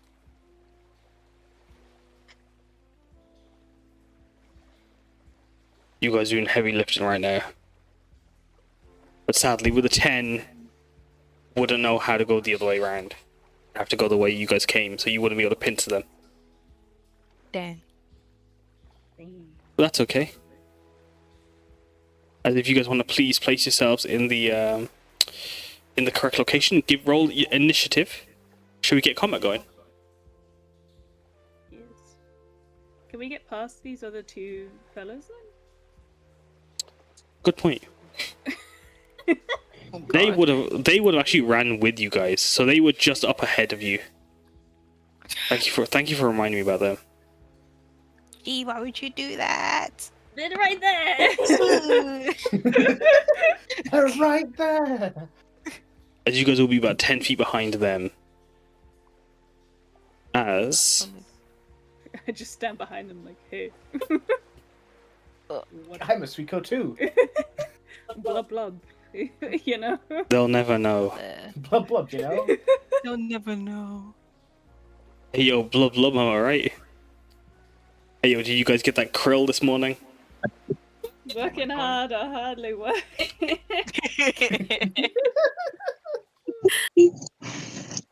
mean, Kumari can speak other speech, so she could probably have a conversation. You could have a conversation. Is it one worth having, though, is the question. As Piyar, you're first. The Kappa in the fight or flight chooses to fight. But Emma goes first. As Gladdron... As Gladdron shoots their fireball, Elmag is going to leaping off of Piyar's head and onto Gladdron's, running along his mouth, climbs into his mouth, gun in hand. Bang! He exclaims as he shoots a fireball from you through his gun, launching his salt steel revolver. As two shots are fired, 13. Misses the other, but 12 piercing. As he's in your mouth, he kind of crawls out and then rolls down. Thank you, citizen, he exclaims as he lands down. As you spit him out, he rolls down to the ground, covered in Gladdron's, actually covered in like charcoal from Gladdron's, the ash that formed in Gladdron's mouth from his magic. As he looks up to the person, citizen, tips his cowboy hat to them, holds his gun out as if he's the wall, the immovable Iwasha himself, ready to be the tank for this party. Piyar, it's your turn. Ready to be the tank. God. I think Piyar will like grab this lady. I assume we don't know her name. Do we know her name? Does she remember shit. from Tajima?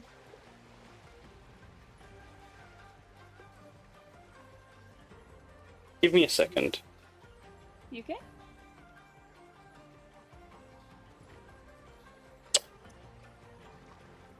Oh no, mind. It all worked out in the end. As you recognize her as from Tajima. She is one of the cleaners. Actually, no, she's not one of the cleaners. Sorry, my mistake. She's one of the dockhands. Her name? It's a good one. It's... Alright, Miss Good One. Hey. Piyar will like hold her by the shoulders and spin her around, like almost place her behind her. See It's the Priya. other Suiko coming in. Priya. Yeah. I think Piyar's gonna just put her in this like alcove here, so that she's like covered by this wall and the barrels.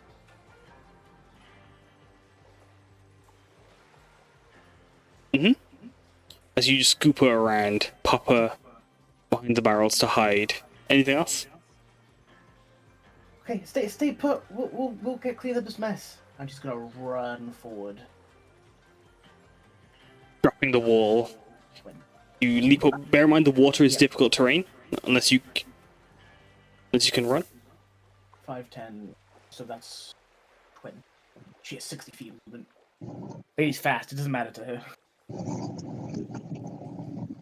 Just using her strength to muscle through the water, not super slowing her down. It's not super slowing her down.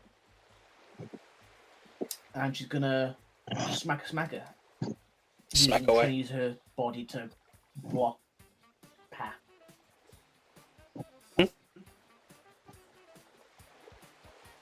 Wham. 27, 26 hit. Wham. Wham. And the weapon is dealing fire damage. Becomes 9. The arcane with the elemental. Yeah. flavor.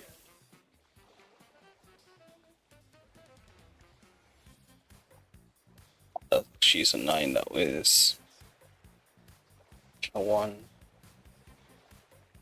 Is she raging? Yes, it's already included in that. Okay, she's still raging. Yeah. As you deal 50 I damage. made sure if she was still raging from before. Yeah. Hell yeah. And that will be Piyar's turn. Then I believe it's Gladdron, you're next. Yup. Yes, sir. Gladdron's gonna rush forward. Yes, sir. He is going to. Can he leap across and try and jump on top of Piyar's shoulders? You can. The Kappa having been destroyed from Piyar's strike. You can definitely. Roll an acrobatics or athletics to try and leap on. That's part of your movement. All right.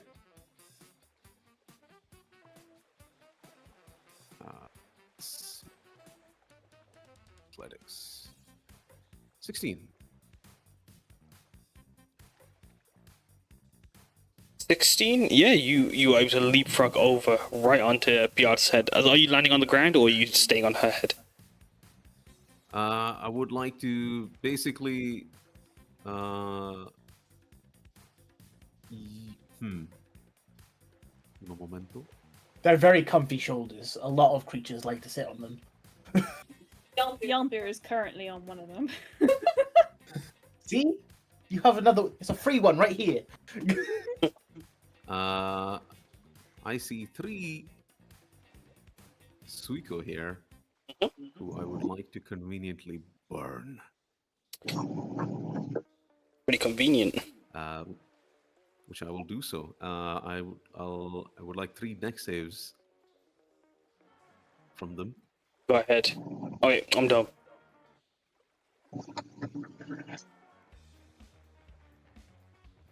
They got 12.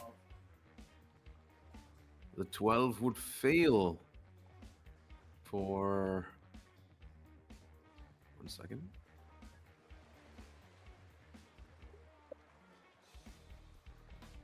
$14, and if that's doubled, that's 28. There you fire go. damage. Let me just make that easy for you. As you crisp all 3 of them in one go, Gladdron. As your fire erupts and just consumes them. Unleashed on it, your golden fire mixed with white flames from the strange distortion that the yokai unleash upon their own deaths. Is there anything else you do? And then he will finish by hopping here, and that'll be the end of his movement. And he'll Perfect. cry out after burning them all. There's one more. It's Big Mari. Oh shoot. It's a big Kumari. Oh yeah, there's these there's these 2 people. Right in front of me. I will bonus action activate my kimono arms, and then I'll smack one with my cannibal.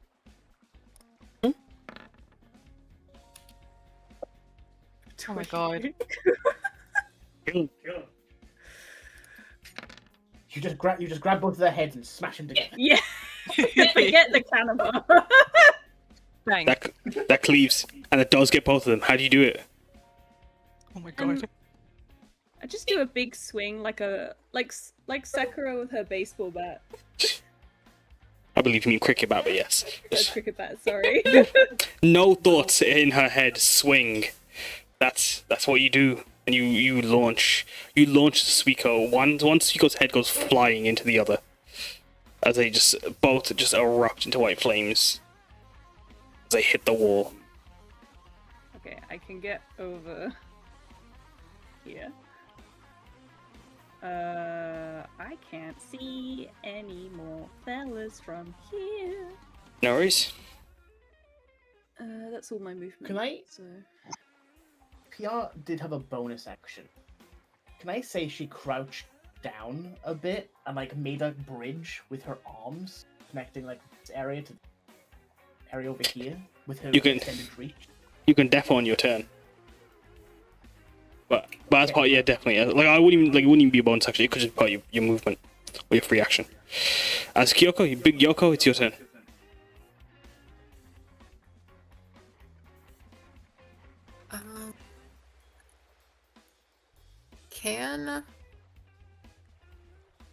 Trying to gauge how much movement she has to get to where everyone is.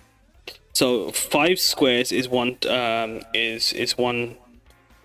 one tile. 5 feet is one tile.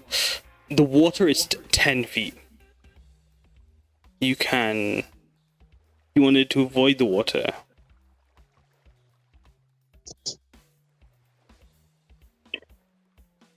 You would need to dash, but you could get to Gladdron in 55 feet. Okay, then I will do that, but can I treat the dash as my bonus action?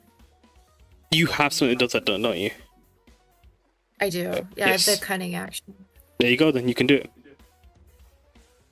Okay, With your so cunning she action, reaches- just reach there. You dash over. Give me a minute, actually. Let me just check something, because that might be wrong, actually. How much... Let me see if Kyuko has... You might not actually be able to reach there because of the water. You would reach... Actually, roll me an if you roll me an acrobatics, you try to leap over and onto Piyar, you might be able to do what Gladdron did and use all your movement to do that. But if you fail, you'll be in the water. Yeah, the great stepping stone. I'll go for it. Alas, 11. You Oh, great. splash. You land on Piyar's head and slip. As you land where you would have been if you used your movement. Anything else? But you look up, what you do I can't have- see. Sorry, go on. What do I have remaining? You have your action. Just my action? Yeah. And you'll interact with object. As like you look up, you can see a Suiko and a Kappa over the incline. Okay. Above table, because I'm not super used to using it. That's okay. Could I use the chromatic orb that she has, the acid orb, to attack the Kappa? You can if it's got the range. Let's check. That's with your chromatic orb. Give me a second. Yeah, I don't see why not. Oh, yeah, 90 feet, that's more than enough. Second. 48.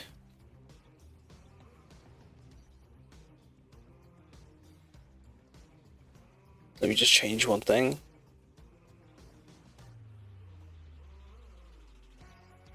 Acid, yeah. So if you want to roll that attack, chromatic orb attack for me.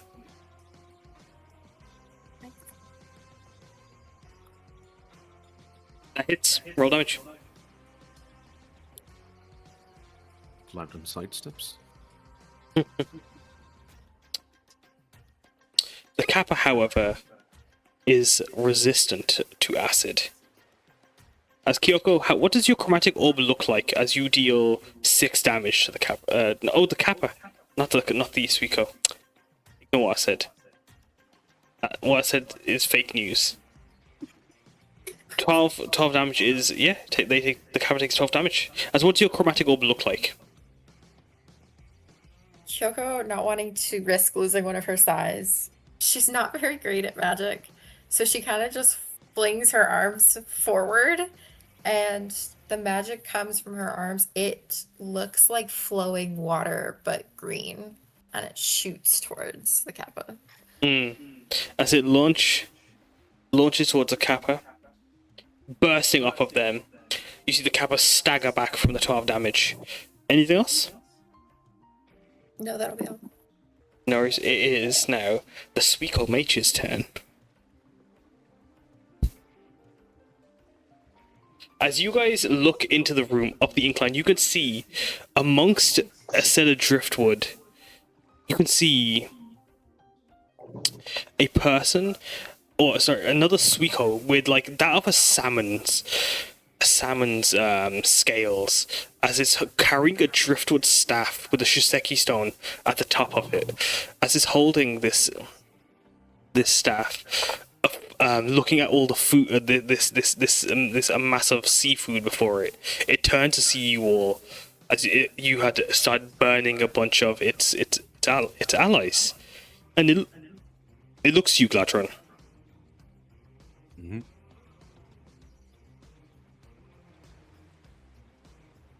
It is going to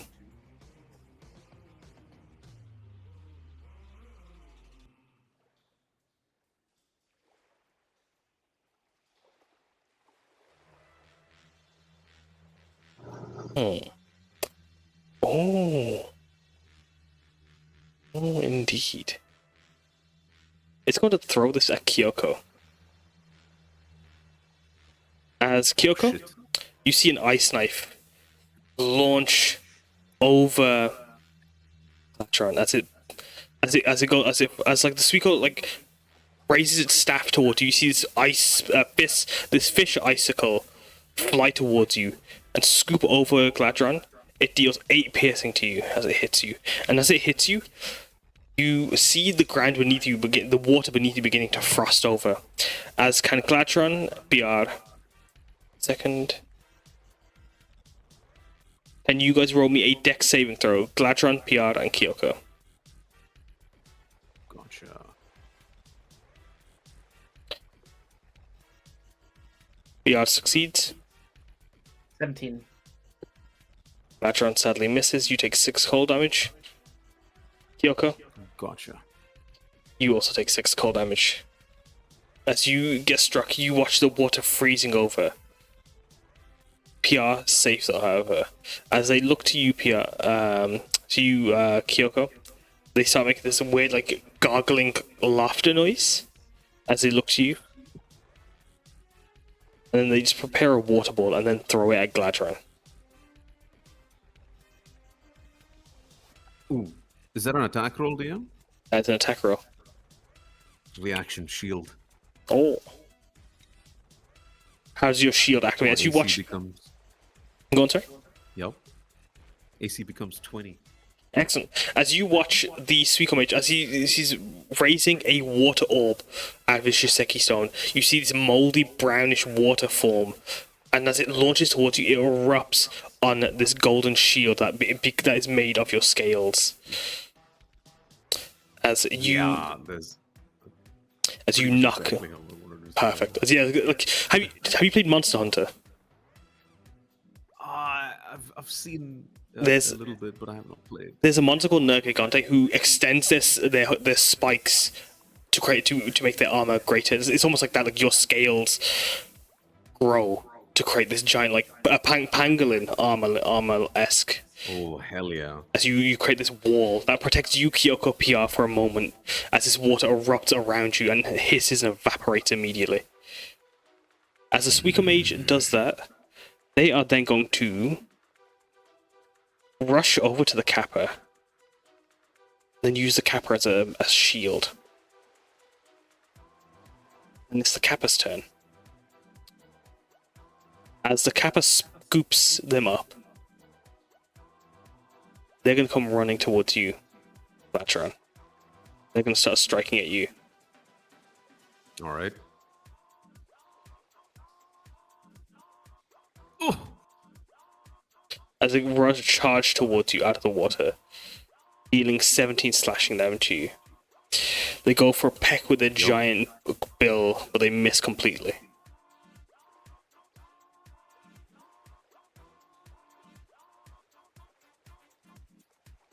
It is now Still standing. Sayaka, your turn. As a momentary passenger princess, do you become a fighting princess, or do you let the others go ahead? First, I gotta be able to see. Because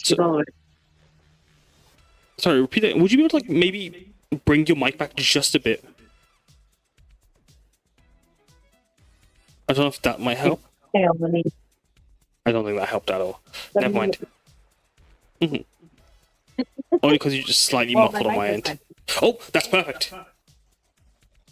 That's perfect for me. My mic is my phone, so... Yeah, no, exactly. I was trying to think if you... I'm just thinking how close to the microphone your phone would be. But yeah, that was perfect wherever you have that positioned. As, what do you do? Bear in mind the water is 10 feet.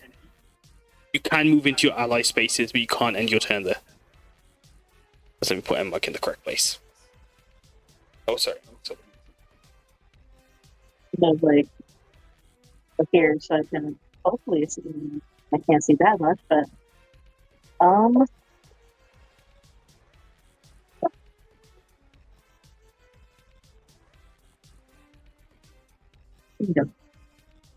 Um, I am at least going to try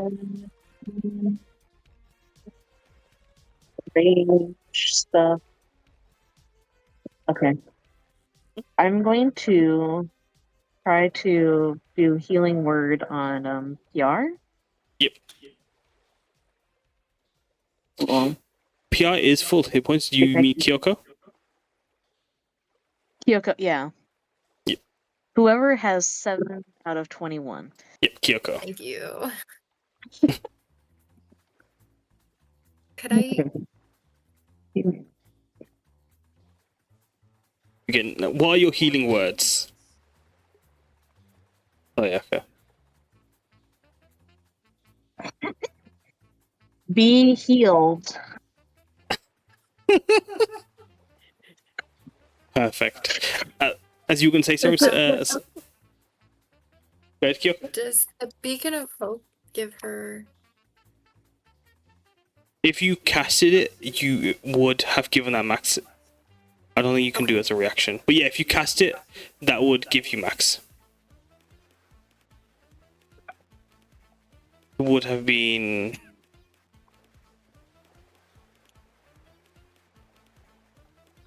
I think that might be wrong, actually. Yeah. Umeko, anything... Sorry, Sayaka, anything else? Nope. There you go. Excellent. It is an Umeko, your turn. Okay. Crap, I just made a noise, and I feel like I just made a noise.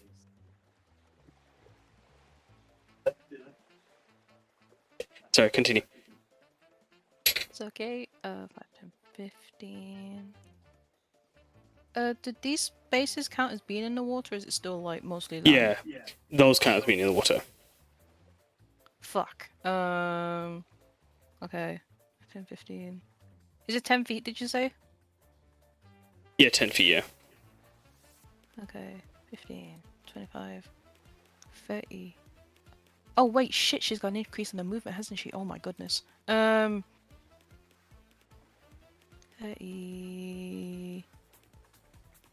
40.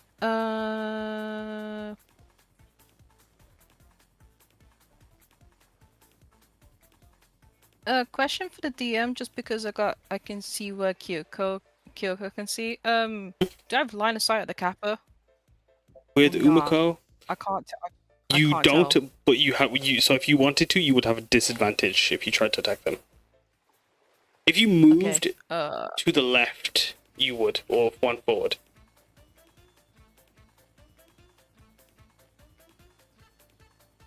Okay. Hold on, let me rethink. 5, 10, 15, 25, 35, 4. Okay, so if it did that. Oh, how do I do a line on here? Oh my god. How do I do multi-lines on here? Sorry. If you click the ruler and then right click, you'll be able to do a break off. Okay, I just wanted to check the movement by you, so I'm not like, trying to be weird. Yeah, no, 5, 10. Then that would be 5, 10. So that's 5, 10, 15, 25, 35, 40? Is that 40 feet? Second. And then would I have line of sight?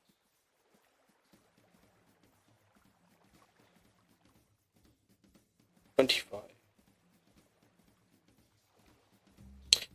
Yeah, that's 30 feet there. So you've got an extra 10 feet, Umeko. Okay, well, I wasn't sure. Just wanted to double check. No, you're good. You're good. I wish like there was a thing that you could do that you could code what's difficult terrain. Yeah, that would be cool. That would be cool. But yeah, as you do that, you are able to, if you can see you can see him, kill him.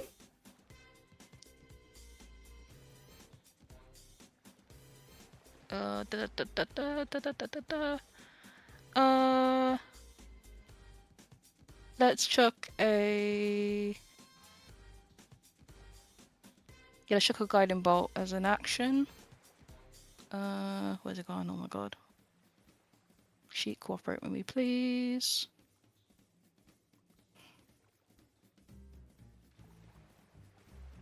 $25 to hit. What kind of fucking stupid ass question is that? Of course it hits. Kill I him. am upcasting that to. I'm upcasting that to 3rd level. I did not do 3rd level on that. Shit, my bad. Damn.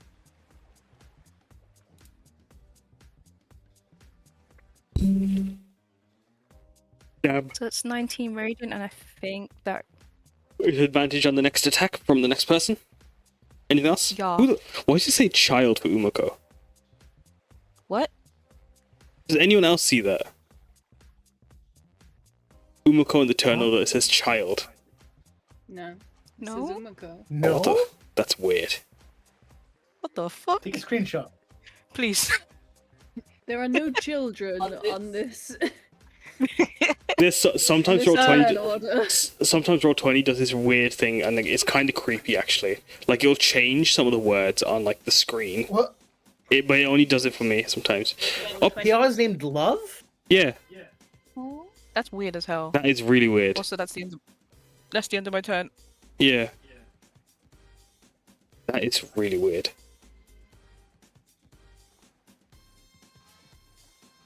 That is super creepy. Right, it does it like Weird.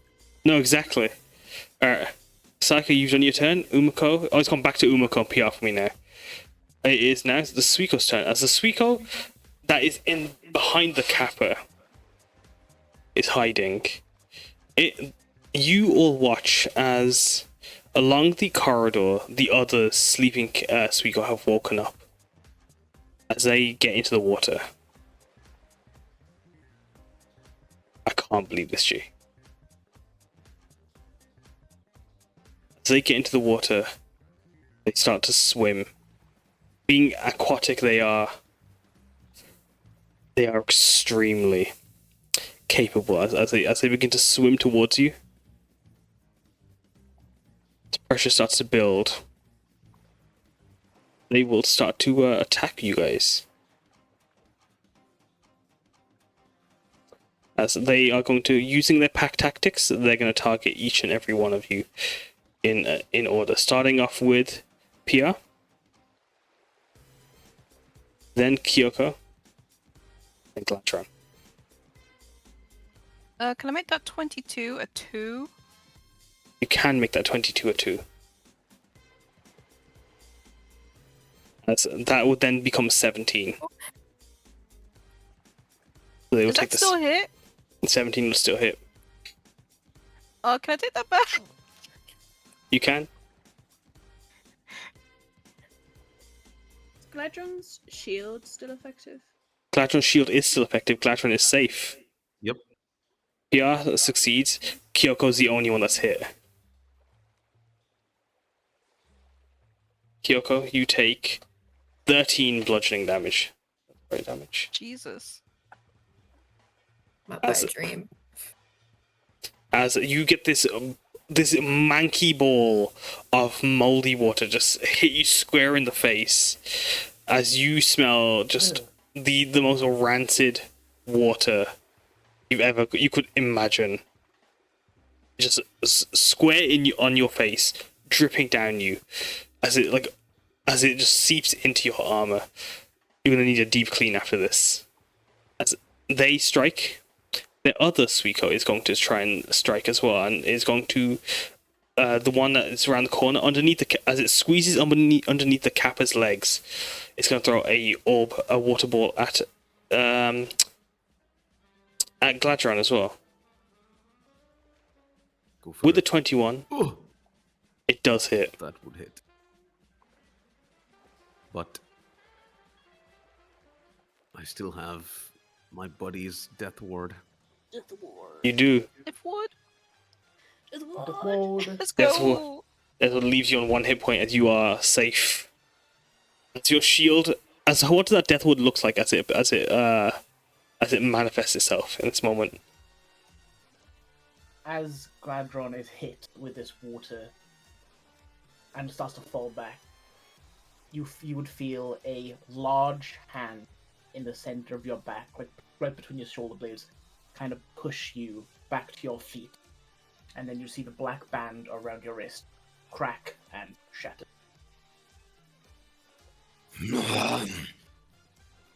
Not yet.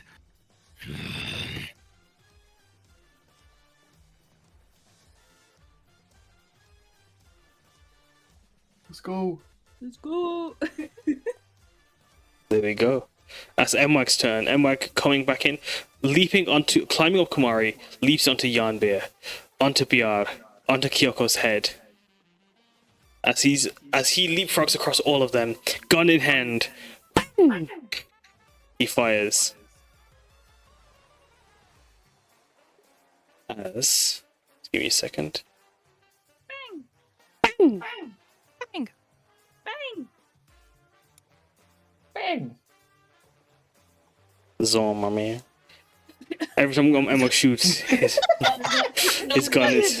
Him out. I had to do it. Like this session was going. This session. Dormamere. this session was Zomamere free. I had to ruin it. Oh my god. With 29, Conviction. you watch as Mwag's bullet pierces through all three of the yokais, dealing 29 damage. Jesus. Fucking hell.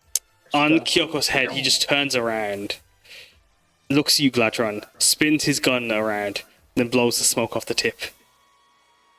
Bang. Does he have a mouth to do that? No, he just make. He doesn't. You hear him make the blowing noise. Nothing happens. The gun's still smoking. As it is now, Piyar, your turn. Piyar will reach forward and smack this Kappa. Right in the toes. No. Break his feet. Kill him. 25 hits. Record roll, by the way. Continuing to do 5 damage to 16 hit. Lightning bolt do. It would have been an Lightning bolt gives advantage. you advantage. He already has advantage because reckless. It wouldn't matter anyway. Ah. As that one is gibbed.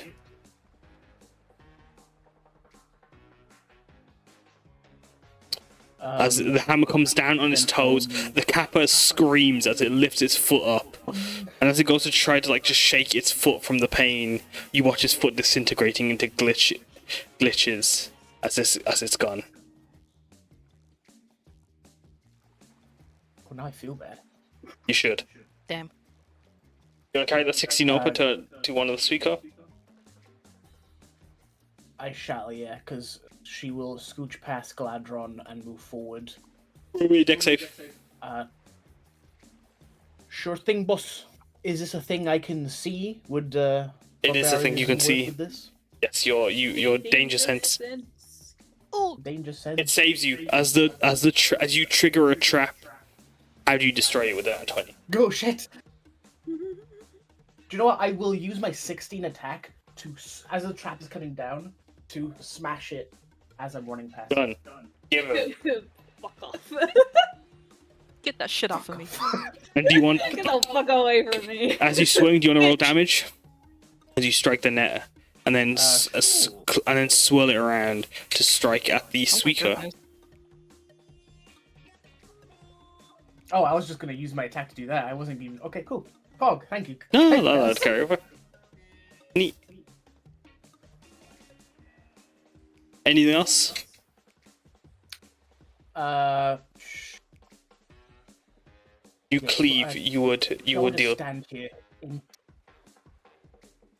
12 damage to the mage as you destroy the other Suiko. Anything else, right, Piyar? Piyar will just stand here. She will stand here intimidatingly. Does she have a potion on hand?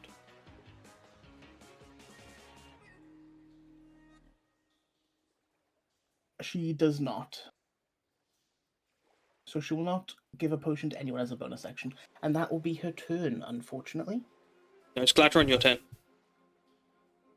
Yeah, Gladdron, despite his injuries, pushes up. He hops here. Can he hop here, dear? Yeah. Cool.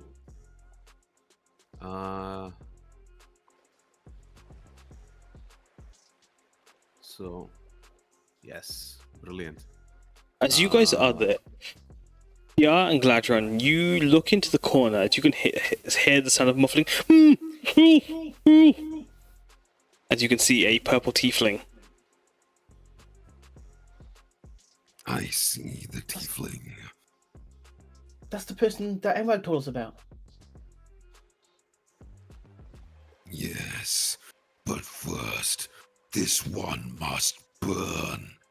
As I would like this one to roll me a deck save. Is that why your voice is so deep? Because you keep breathing fire? Permanently burnt. Burn those vocal cords. Easy peasy. Give me a second, I just need a refresh roll 20 on my end.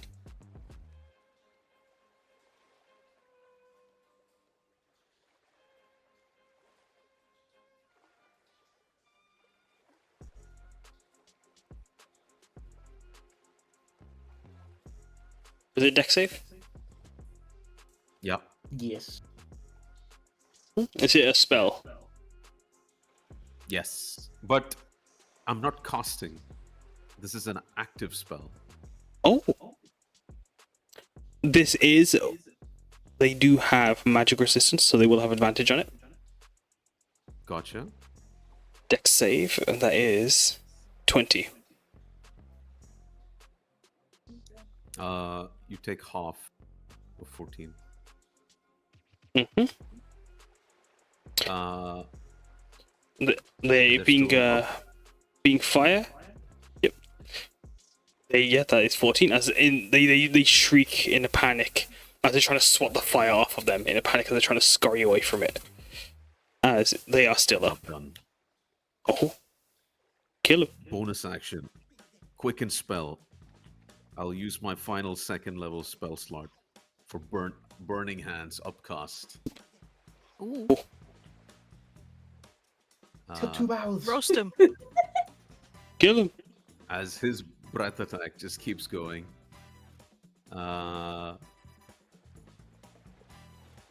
If I upcast it, that should be another deck save.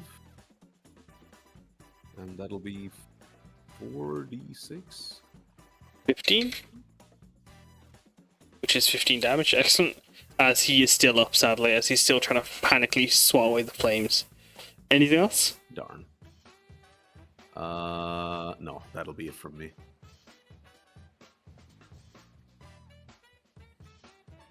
Excellent. Kumari, your turn. It's move 10, 20. Is it 10 movement to get onto the shore as well? Yeah. Oops. No, it's not. 25. 25. 30. For a normal one, it would be, but like I can't. I should have marked the map. I did. So. Okay, alright. I'm gonna run over here. I'm gonna bonus action get Yarnbeer to 10 HP. Everyone in his circle, which is d8 plus 4. So that's 7. 7 to Gladdron. 7 to Kumari. Miss Kumari! Ah! He screams as he unleashes a healing wave. As he gets Kyuko. And M-Wag as I well. feel healed. Good. Anything else, Big Mari? Yes, I'm not raging yet, so I will cure wounds, Gladdron as well. I always click the wrong thing. There we go. Gladdron gets 12 hit points. Anything else? Thank you. The armor arms attack. Do I need to do one of my attacks to attack with it? I can't remember. Sorry. Or can I just use that? Use as a second weapon attack. Yeah, there's no weapon, no modifiers onto it. So I don't have to use my attack action to attack with them. Does that make sense? Like, does it work like extra attack? Oh no, no, you need a yeah, it works like extra attack, so you need to attack first. Okay, because I used my action to Yeah. Yo. cast Cure Wounds. So I'm going to. I've got 5 feet left of movement, so I'm just gonna come and stand in front of it and be a meat shield. Yeah. It gobbles. Gladdron. Kyuko, your turn. So is the Suiko that Kumari is standing in front of, is that the only Suiko we can see? That's the only one you guys can see there, yeah. But there's still some that were in the sleeping room, like... There were some. Who knows where they are now? Okay. I think Kyoko is gonna come the 10 feet forward, like further down the hall where the other Suiko were, and try to bonus action hide against the wall in case more come to be ready to attack. That is 20 feet to move. Do you want to move any further closer, or?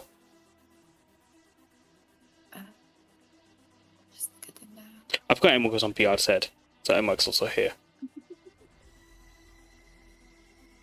Piyar looks like she's wearing a cowboy hat. Can she move to the other side, like the other side of that wall? To her right? Left? This one? You mean? No. There? Right there, yeah. Perfect. Yeah, that's 40 movement. You've got another 2 tiles you can move with your bonus action. Cunning action. But if not, you can stay there. No, I'll use my bonus action to hide. Then if you do that, you will have to go back. Because you only have it's 10 feet per tile. Okay. In the water. But yes, you can hide as a roll me stealth check.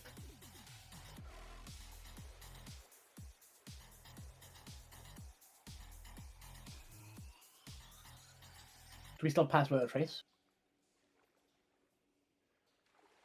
Now that shit ran out ages ago. I don't remember when. My alarm did go off. But 12, yeah, 12, you're hiding. Okay. Anything else? Damn, that bitch wise. No, I think she's just gonna have her size ready to attack should something come around the corner. Do you want to have that as a readied action? Yes, please. Excellent. As the Suiko is going to come around the corner, another mage appears. It makes its garbled noises. As it sees the chaos happening up ahead, it is going to stay where it is, look into Sayaka and Sayaka at the other card and Umeko. They are going to cast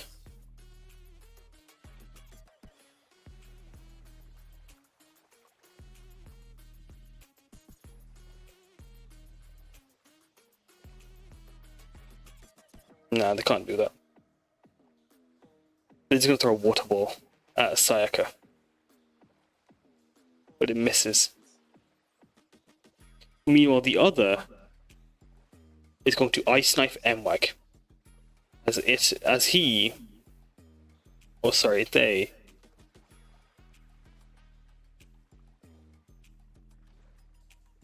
Oh no, Piyar's hat. They are going to cast Ice Knife, but first they are going to step back. As they go to take the attack of opportunity, Piyar, Mwag, and Kumari can strike.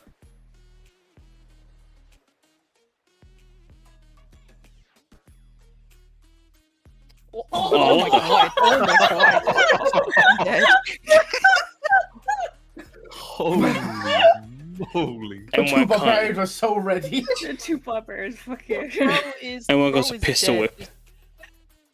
Roll Yeah. damage. I know, right? Goes to pistol whip 4. Little squeaky toy. I just got a fucking 8 on a D8.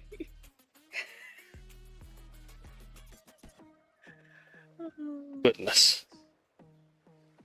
That's 19.5. that mage.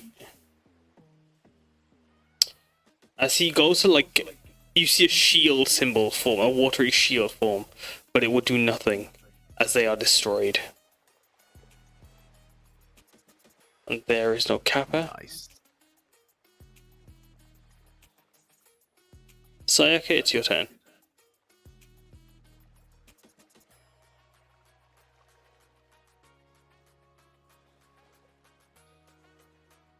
Sayaka? Oh, the mute. While the mute, I'm going to let Umeko, you go first. Oh, never mind, go. I didn't realize I was muted. I was talking. There you go. Oh my goodness. Yeah. I am going to first move in a way so I can see something inside of this area. I'm Mhm. not just catching strays. I think you should cast some strays. Oh, just wonderful. Cat spell stray. Summon a pack of wild dogs. I'm going to once again try to save Kyoko's life. Go ahead. Healing word. Oh, with it. That's with a 4. Can we hear those majestic words again? Be healed. Thank you. There we go. As Umeko, your turn. Okay. Oh, sorry, Sayaka, anything else? Nope. Umeko, your turn. Okie dokie. Move 10 feet here.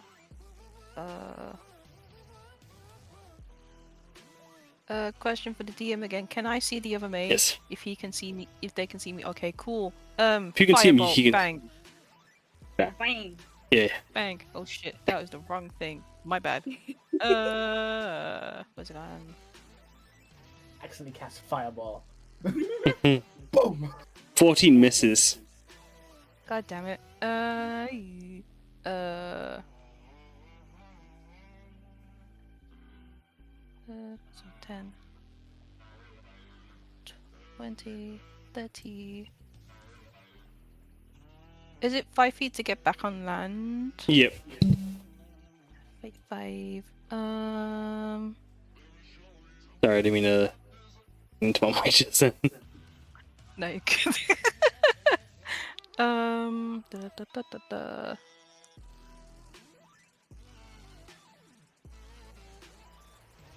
You know what? She's gonna pull.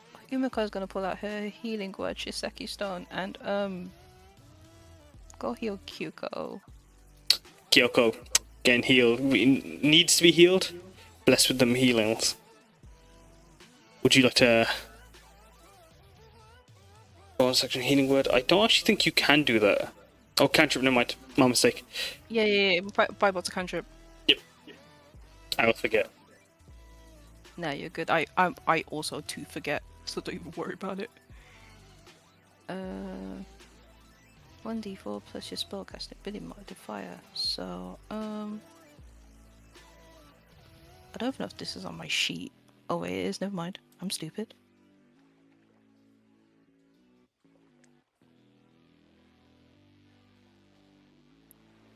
It should be it should be in your attack section. Yeah, I can't read. There we go. There we go. There, Eight Ape. healing. Yeah. What words does Kyoko hear? You see, like from like the Shiseki Stone, Kyuko sees like a paper crane fly over and gently land on her shoulder, and if she picks it up, it opens up to read something like a fortune cookie. Just some words of encouragement. Be healed. He gives a little kissy. It's not as beautiful as Be Healed, but you know it's close. It says something. It says, "Be healed more." Gives a little kiss on the cheek. It says, The "You busy will man, be okay. healed."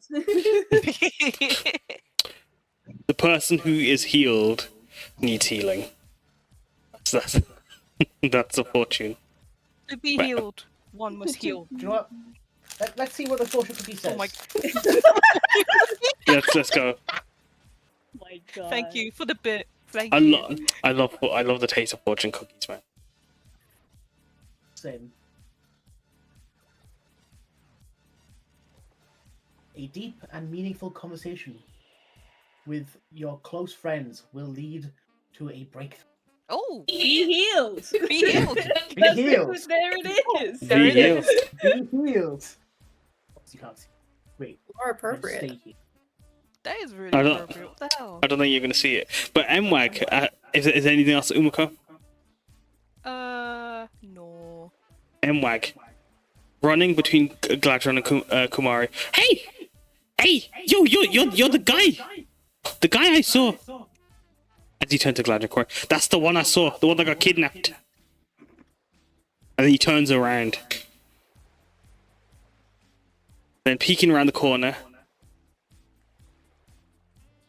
Can he see? He can just about not see because it's fucking blind. His Oh, little no. legs. They don't Little lean legs. far enough. They don't. He's trying to lean on a rock, so he's going to have disadvantage as he tries to shoot at them. I mean, it don't matter because I'm gonna give my boy an 18. So I pick him up and put him in the right spot. Bang. 18. 17 damage. I think But he's he's- got as long as like. Dangling over the edge.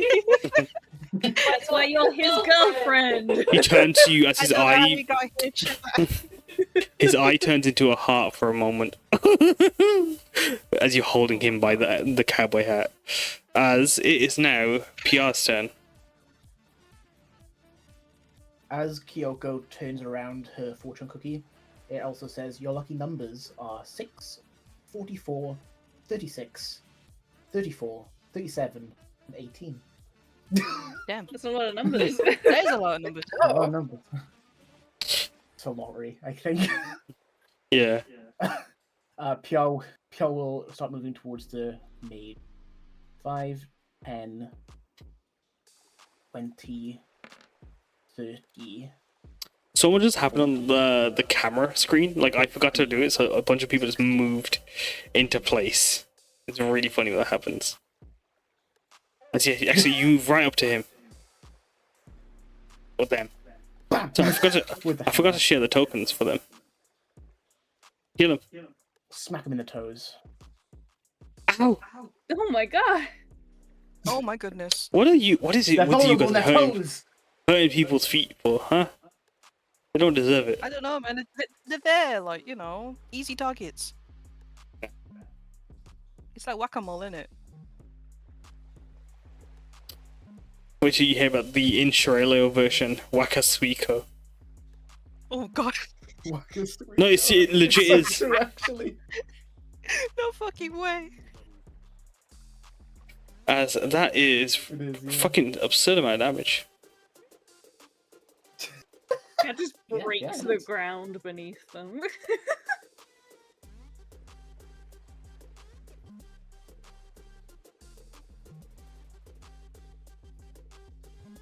This one's little fucking suspender pants.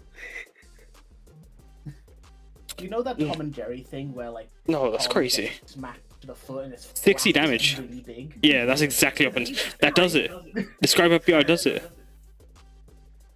Actually, She whacks him in Yeah, the but- toe, and as they're hopping on one knee, it's she either. whacks the other toe, and they It's fall like- over and explode. So you know how like in Tom and Jerry, like there's like Like the that neck delayed stop. scream. That's what happens. As he gets striped in the foot, he's popping on one foot, the other one gets a hit. He, like, the Suiko lifts both legs as they're hopping in the air and just scream as they unleash this distorted, garbled mess and are destroyed. And you guys are out of combat. Damn, boy. Bang, boy! Bang. Okay, and as you are out of combat, as MWAG, thank you, my lady, as he tips his cowboy hat to you. Anytime. I put him on the ground and like pat his head. Pat his hat. Yeah, pat his hat. It pushes down a bit. Oh no! But let me change the music because you guys are no longer in combat. But yeah, as you guys finish your battle, as you see the person in the corner, you see this little Suiko den before you. What do you guys want to do? I'm gonna go get the last guy. Yeah, you get the last guy. As- Last guy. Did the mages drop their Shiseki stones?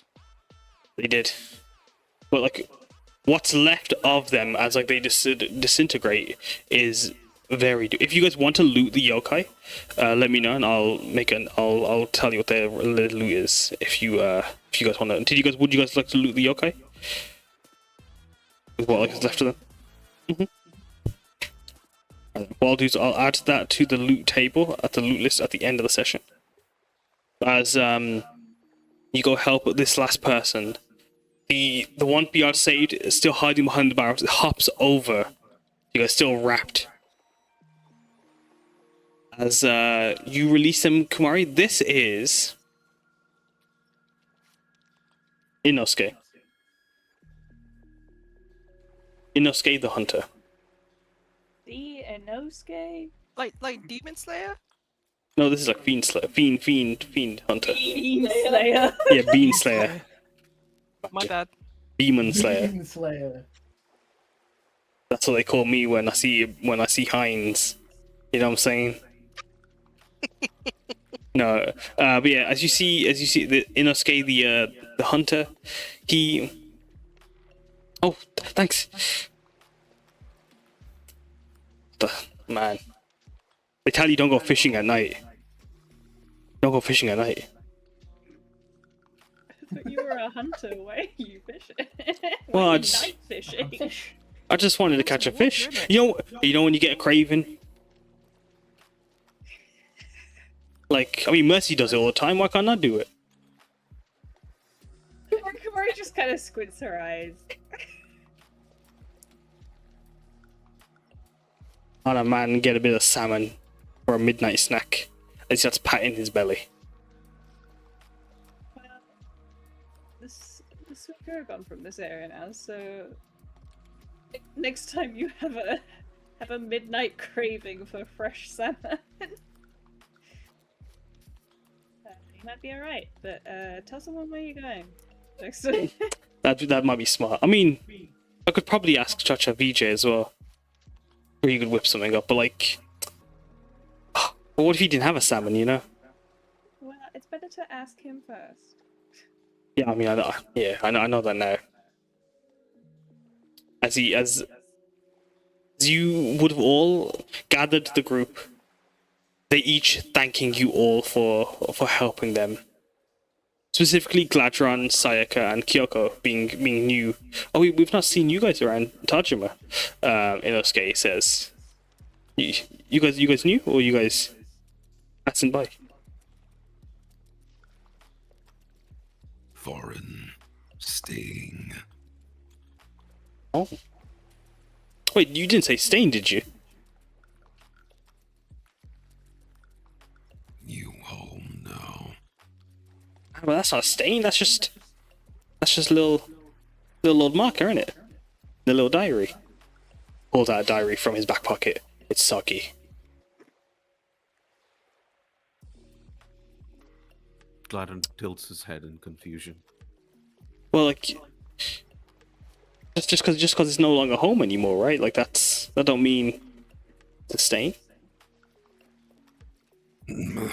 Staying. I am staying. Oh, here. sorry, it's your accent. You hear this guy with a very country accent. Very... What's the word I had?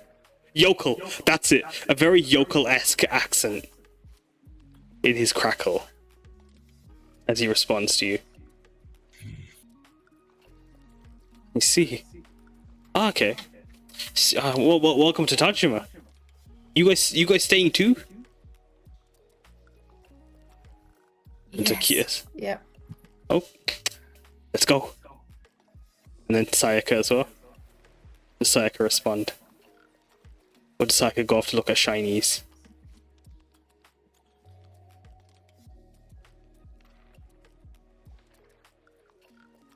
You might be muted. Sayaka does look for shinies now. I've just Mhm. got lost at looking at them. No, you're good. Well, yeah, I mean... Go on, sorry? Sayaka does go looking for shinies. Yeah, I mean, as like you guys were leaving, Sayaka finds all these little bits that the Suiko dropped as the reason you guys find your little Suiko loot together in the wagon back. In less than 3 hours, you guys return back to Tajima by 4 p.m. By 5 p.m. just before dinner time, or just before dinner service is about to begin. Is it salmon for dinner? It is salmon for dinner. Fresh ocean salmon. As you guys arrive back to Tajima, collecting bits of loot from the Suiko, let's see what you guys gathered, shall we? Before we end the session, and I'll tell you guys how much XP you guys got, and let's see, 1, 2, 3, 4, 5, 6, 7, 9, 10, 11, 12, 13. How many Suikos did you guys kill? Damn. I don't know. However many you put in. Gladdron killed like Yeah, Gladdron killed like fucking 10 of them. bro had a kill Like, streak what? going on. No, He you was going crazy. guys give them. You said He wanted to burn them. burn stuff. Let him Yeah. burn. I hope you're satisfied with your pyre. Oh, yes.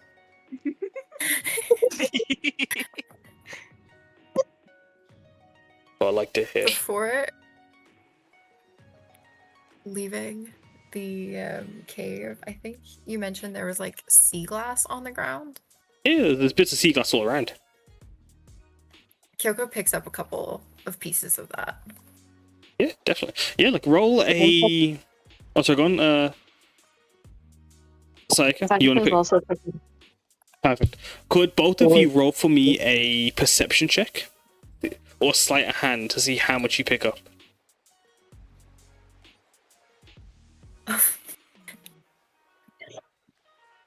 You guys pick up a single piece of sea glass.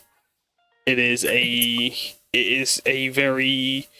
very typical glassy green.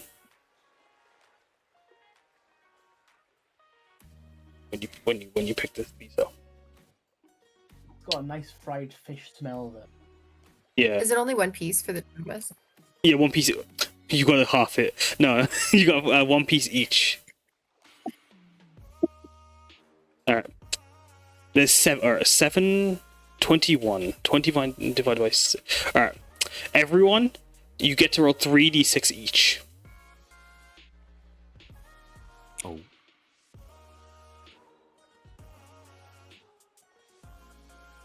Then I get to roll 3. And this will be the loot you guys gathered from this. Because there's no gold reward for this quest, sadly, as you guys are doing just your bit as Tajimians. The loot you gather is the loot you find on the quest. As... Loot we gathered is the friends we made along the way.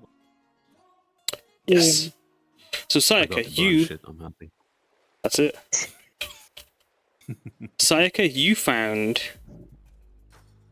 Roll a d4, please. Then roll a d5. A d6, sorry. Roll a d4 and then a d20. Sorry, which one were you talking to? You, Sayaka. 1d4 and 1d20. Excellent. Sorry, my brain was just like, hello? No, you're good, you're good. Sorry. So, Sayaka, you have 3 sand dollars and 11 gold. Nice. That's your loot for today. Kumari, roll for me nothing. Because you, Kumari, you found a pearl worth 50 gold. 50 gold. And you found 1 sand dollar.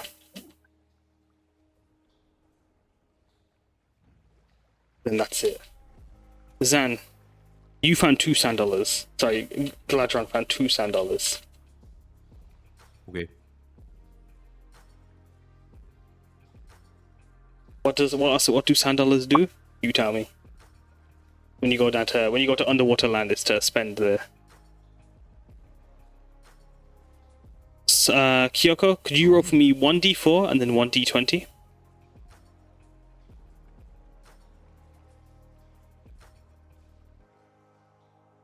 $2 sand dollars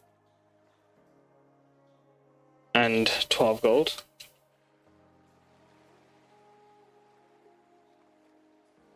Piyar gets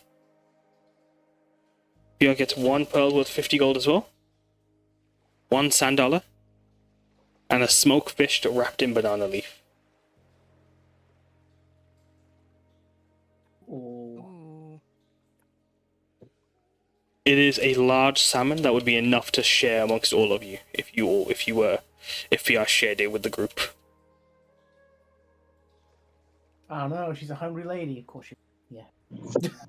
That's fair, actually. Well, not to worry, because luckily, amongst them all, you found 2 salmon. So you actually had 2 salmon to share. So there's enough for everyone, and a bit, and then some if anyone wanted some. As they get this, this charred, earthy, fruity tasting bit of smoked salmon. It's delicious. Salty because the hint of the sea. Umeko, you get 1 sand dollar. You also get a smoked fish wrapped in banana leaf.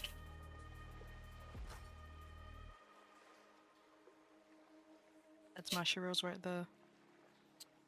Yippee! He leaps out, scoop, comes back. As a note, for those of you, when Mashiro ever eats food, he's not eating it. He'll look like he's eating it, but the food never moves. Being a spirit, they don't eat like that. They're sustained through the offering itself, never the actual experience. And amongst you all, you guys have who wants 1 extra sand dollar? Alright, I'm gonna find no. Gladdron would be my personal vote. Agreed. I'm gonna get 3 sand dollars. Man did some cooking. Oh, you're right. Yeah. These salmon we found, they were just raw salmon before he came around here. That's true. That's true. Who else wants a pearl worth 50? Who wants a pearl worth 50 gold?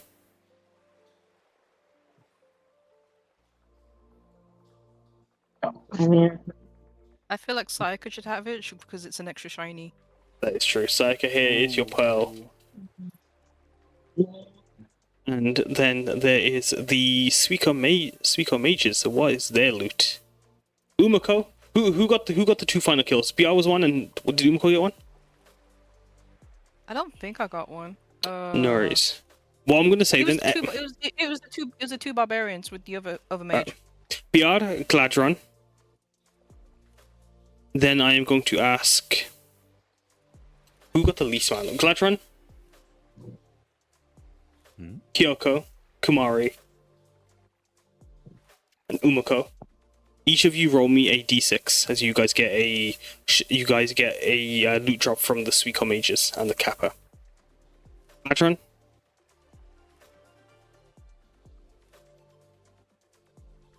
Pick a number between 1 and 5. Hmm. 4. You get the Call Lightning Shiseki Stone. Ooh. Oh. Okay. Can you change that to? Yeah, can I call keep, fire? Call Fire. Oh fucking hell yeah! Nice. Oh. Kyoko, pick a number between 1 and 5. 4 is no longer Call 3. Lightning. 3? You get the Mage Armor Shiseki Stone. Appropriate for what just happened.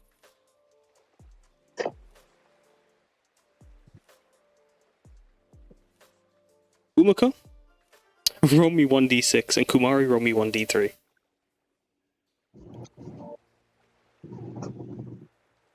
How do I roll a d3? Oh, sorry, I meant d100. Umeko, you got 5 extra $10. I'm giving you a total $6 Hell yeah. Kumari, you get 99 gold. What do these $10 look like? Kaz? You got 99 gold? Oh man. Do you want my gold? No, you're good. I'll take my $6.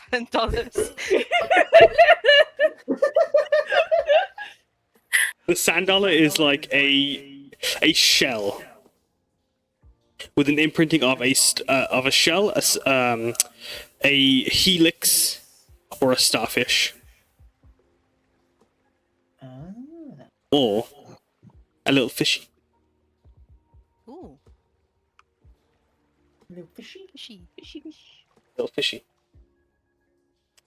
But what can the $1 do? Easy to counterfeit. Oh yeah. They have no mechanical bonus. They are just they give you nothing. They are, no one buys them, no one sells them. Actually, I lied. They look nice. They look nice. You'd get me Gara. Can sell Yeah. seashells on the seashore. No, as you guys return to Tajima, as you guys have a look at your loot and gather, I'm gonna go down the list as you guys return back home and come back for dinner after a very just quick and something for those that have gone through a lot recently. It's nice to have something sweet and short, right? You go in, you kill some Suika, you go. You come out. It's easy peasy. Like it's nice. It's nice having just something easy to beat up for a change. As Kumari, how are you feeling after completing this quest? You guys, as you return home, the 4 fisherfolk or the 4 unlucky fellas that were kidnapped in the wagon with you, just talking with you guys, showing you a game to play with your $100. It's basically Tiddlywinks. Yeah, Kumari's pretty happy. None of the new folk got hurt too bad. Gladdron almost died. Yeah, he's fine. Kyoko on 3 hit points perpetually. Didn't actually You're die just though. healed like 4 times. It's fine. I mean, to be fair, like this is probably like the least like for new folks in combat. This has probably been the best combat. Like usually the new guys are down and out very quickly. you guys lasted quite a while. Say that. Hell yeah. Death Ward did its job. Yeah, that came in really clutch. Yeah, she's probably just chatting with the uncle from Tears. I expect she'd be quite good friends with them, to be honest. Mhm. She's probably just taking the piss out of him for being captured by Suika. Well, not all of us. Sorry, I don't know for the Salmon. accent. The uncle came out of me for a second. The accent had to come out. So I'm so sorry. I don't know why that happened. No, well, I'll have. I'm trying to think. Well, he can't defend himself. Kumari's an adventure. What grounds has he got to stand on? Not all of us can be She's gonna adventurers, tell all Kumari. the aunties in Tears. Gonna make Tia a damsel in distress now. I think she'd Not all enjoy of us that can actually. bench 350. No, exactly. Yeah, not all of us can bench our weight 3 times over. But yeah, anything else, Kumari? No, she's very chill. She's very happy. What about you, Umeko? Yeah, she's glad that nobody like got knocked out too crazy. MWAG didn't go down, which is even better. Oh my god! So like, Bro. yeah, Let's mission go. success. Let's fucking go. I mean, she doesn't combat. say that, but I think she would just check on all the newbies, just make sure they're all okay, and then probably start writing up the report on the way back. What about you, Samosa? Samosa exiting the medical ward, seeing the wagon returning. Good job, guys! How'd it go? You guys do good? Yeah, forgot you. Rolling with your mistake, guys. Don't Yeah, mind me. sorry about that. I appreciate that. What about you, Kyuko? Having not having to meet a friend of your parents, or having any tense situations come up all of a sudden. How does it feel being on something nice and simple, with no stakes politically whatsoever? Kyoko is relieved on that aspect, but I think she's in a good mood, but I think she's a little annoyed as she like is wiping this moldy, gross water off of her and is going to go straight to the bath when she gets back. I mean, Umeko would offer to prestigitate, but obviously I don't think she'll be able to get all the stink out, but she'll try and do her best. All that stank. Suiko mold. 99% prestigitation. What's the word? When you try, it's like 99%, 99.9%. I'll get the Suiko mold out. Sorry, a silly joke. Sayaka, what about yourself? How are you feeling? With your shinies and your sand dollars in hand, your pearl.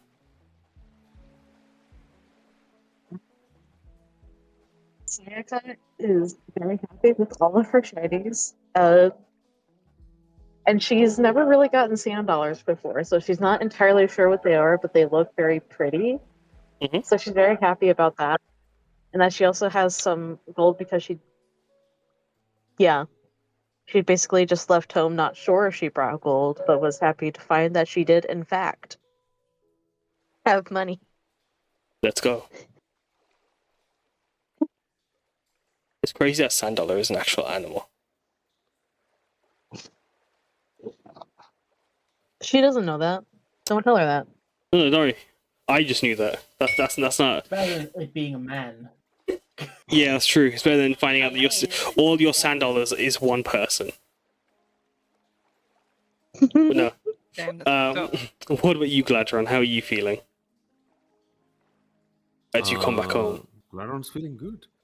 He, in fact, is going to find Kyoko. We'll find Kyoko, go up to her, and be like, You make for a capable scout, and our adventures will take us far and wide. And there is little point if each of us has one of these here. and he'll hand you the fishy speaky. So wait, Gladdron gives her his fishy speaky too? So you have two to distribute on your Oh, quests. okay. Thank you. That's cute. Kyoko nods gratefully. She takes fishy speaky, and she says, "Thank you. I'm looking forward to going on another quest with you." Yes. And he turns around.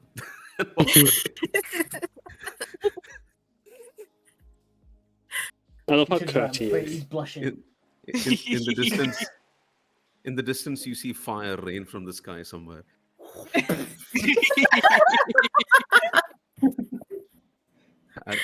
In the distance, you hear. Yeah. Oh my goodness! I fucking love this guy. I love him. Don't set fire to the fucking forest Oh, again. God. You'll be turned into a crab. You do not want to be called a fucker by a small squirrel either. You'll get turned into a crab. Don't fuck with For the 5 forest years. again. But now twice already. I had to be healed by a god. You have Core Lightning added to your sheet. I'll change it to fire for you. Oh, nice. Thank you. I think before I pass out, I'm going to sort all the rewards I needed to sort out. I'm going to stop the recording there. Look at that, guys. 4-hour session. We were so close to 3 hours. We nearly did it, guys. We nearly did it.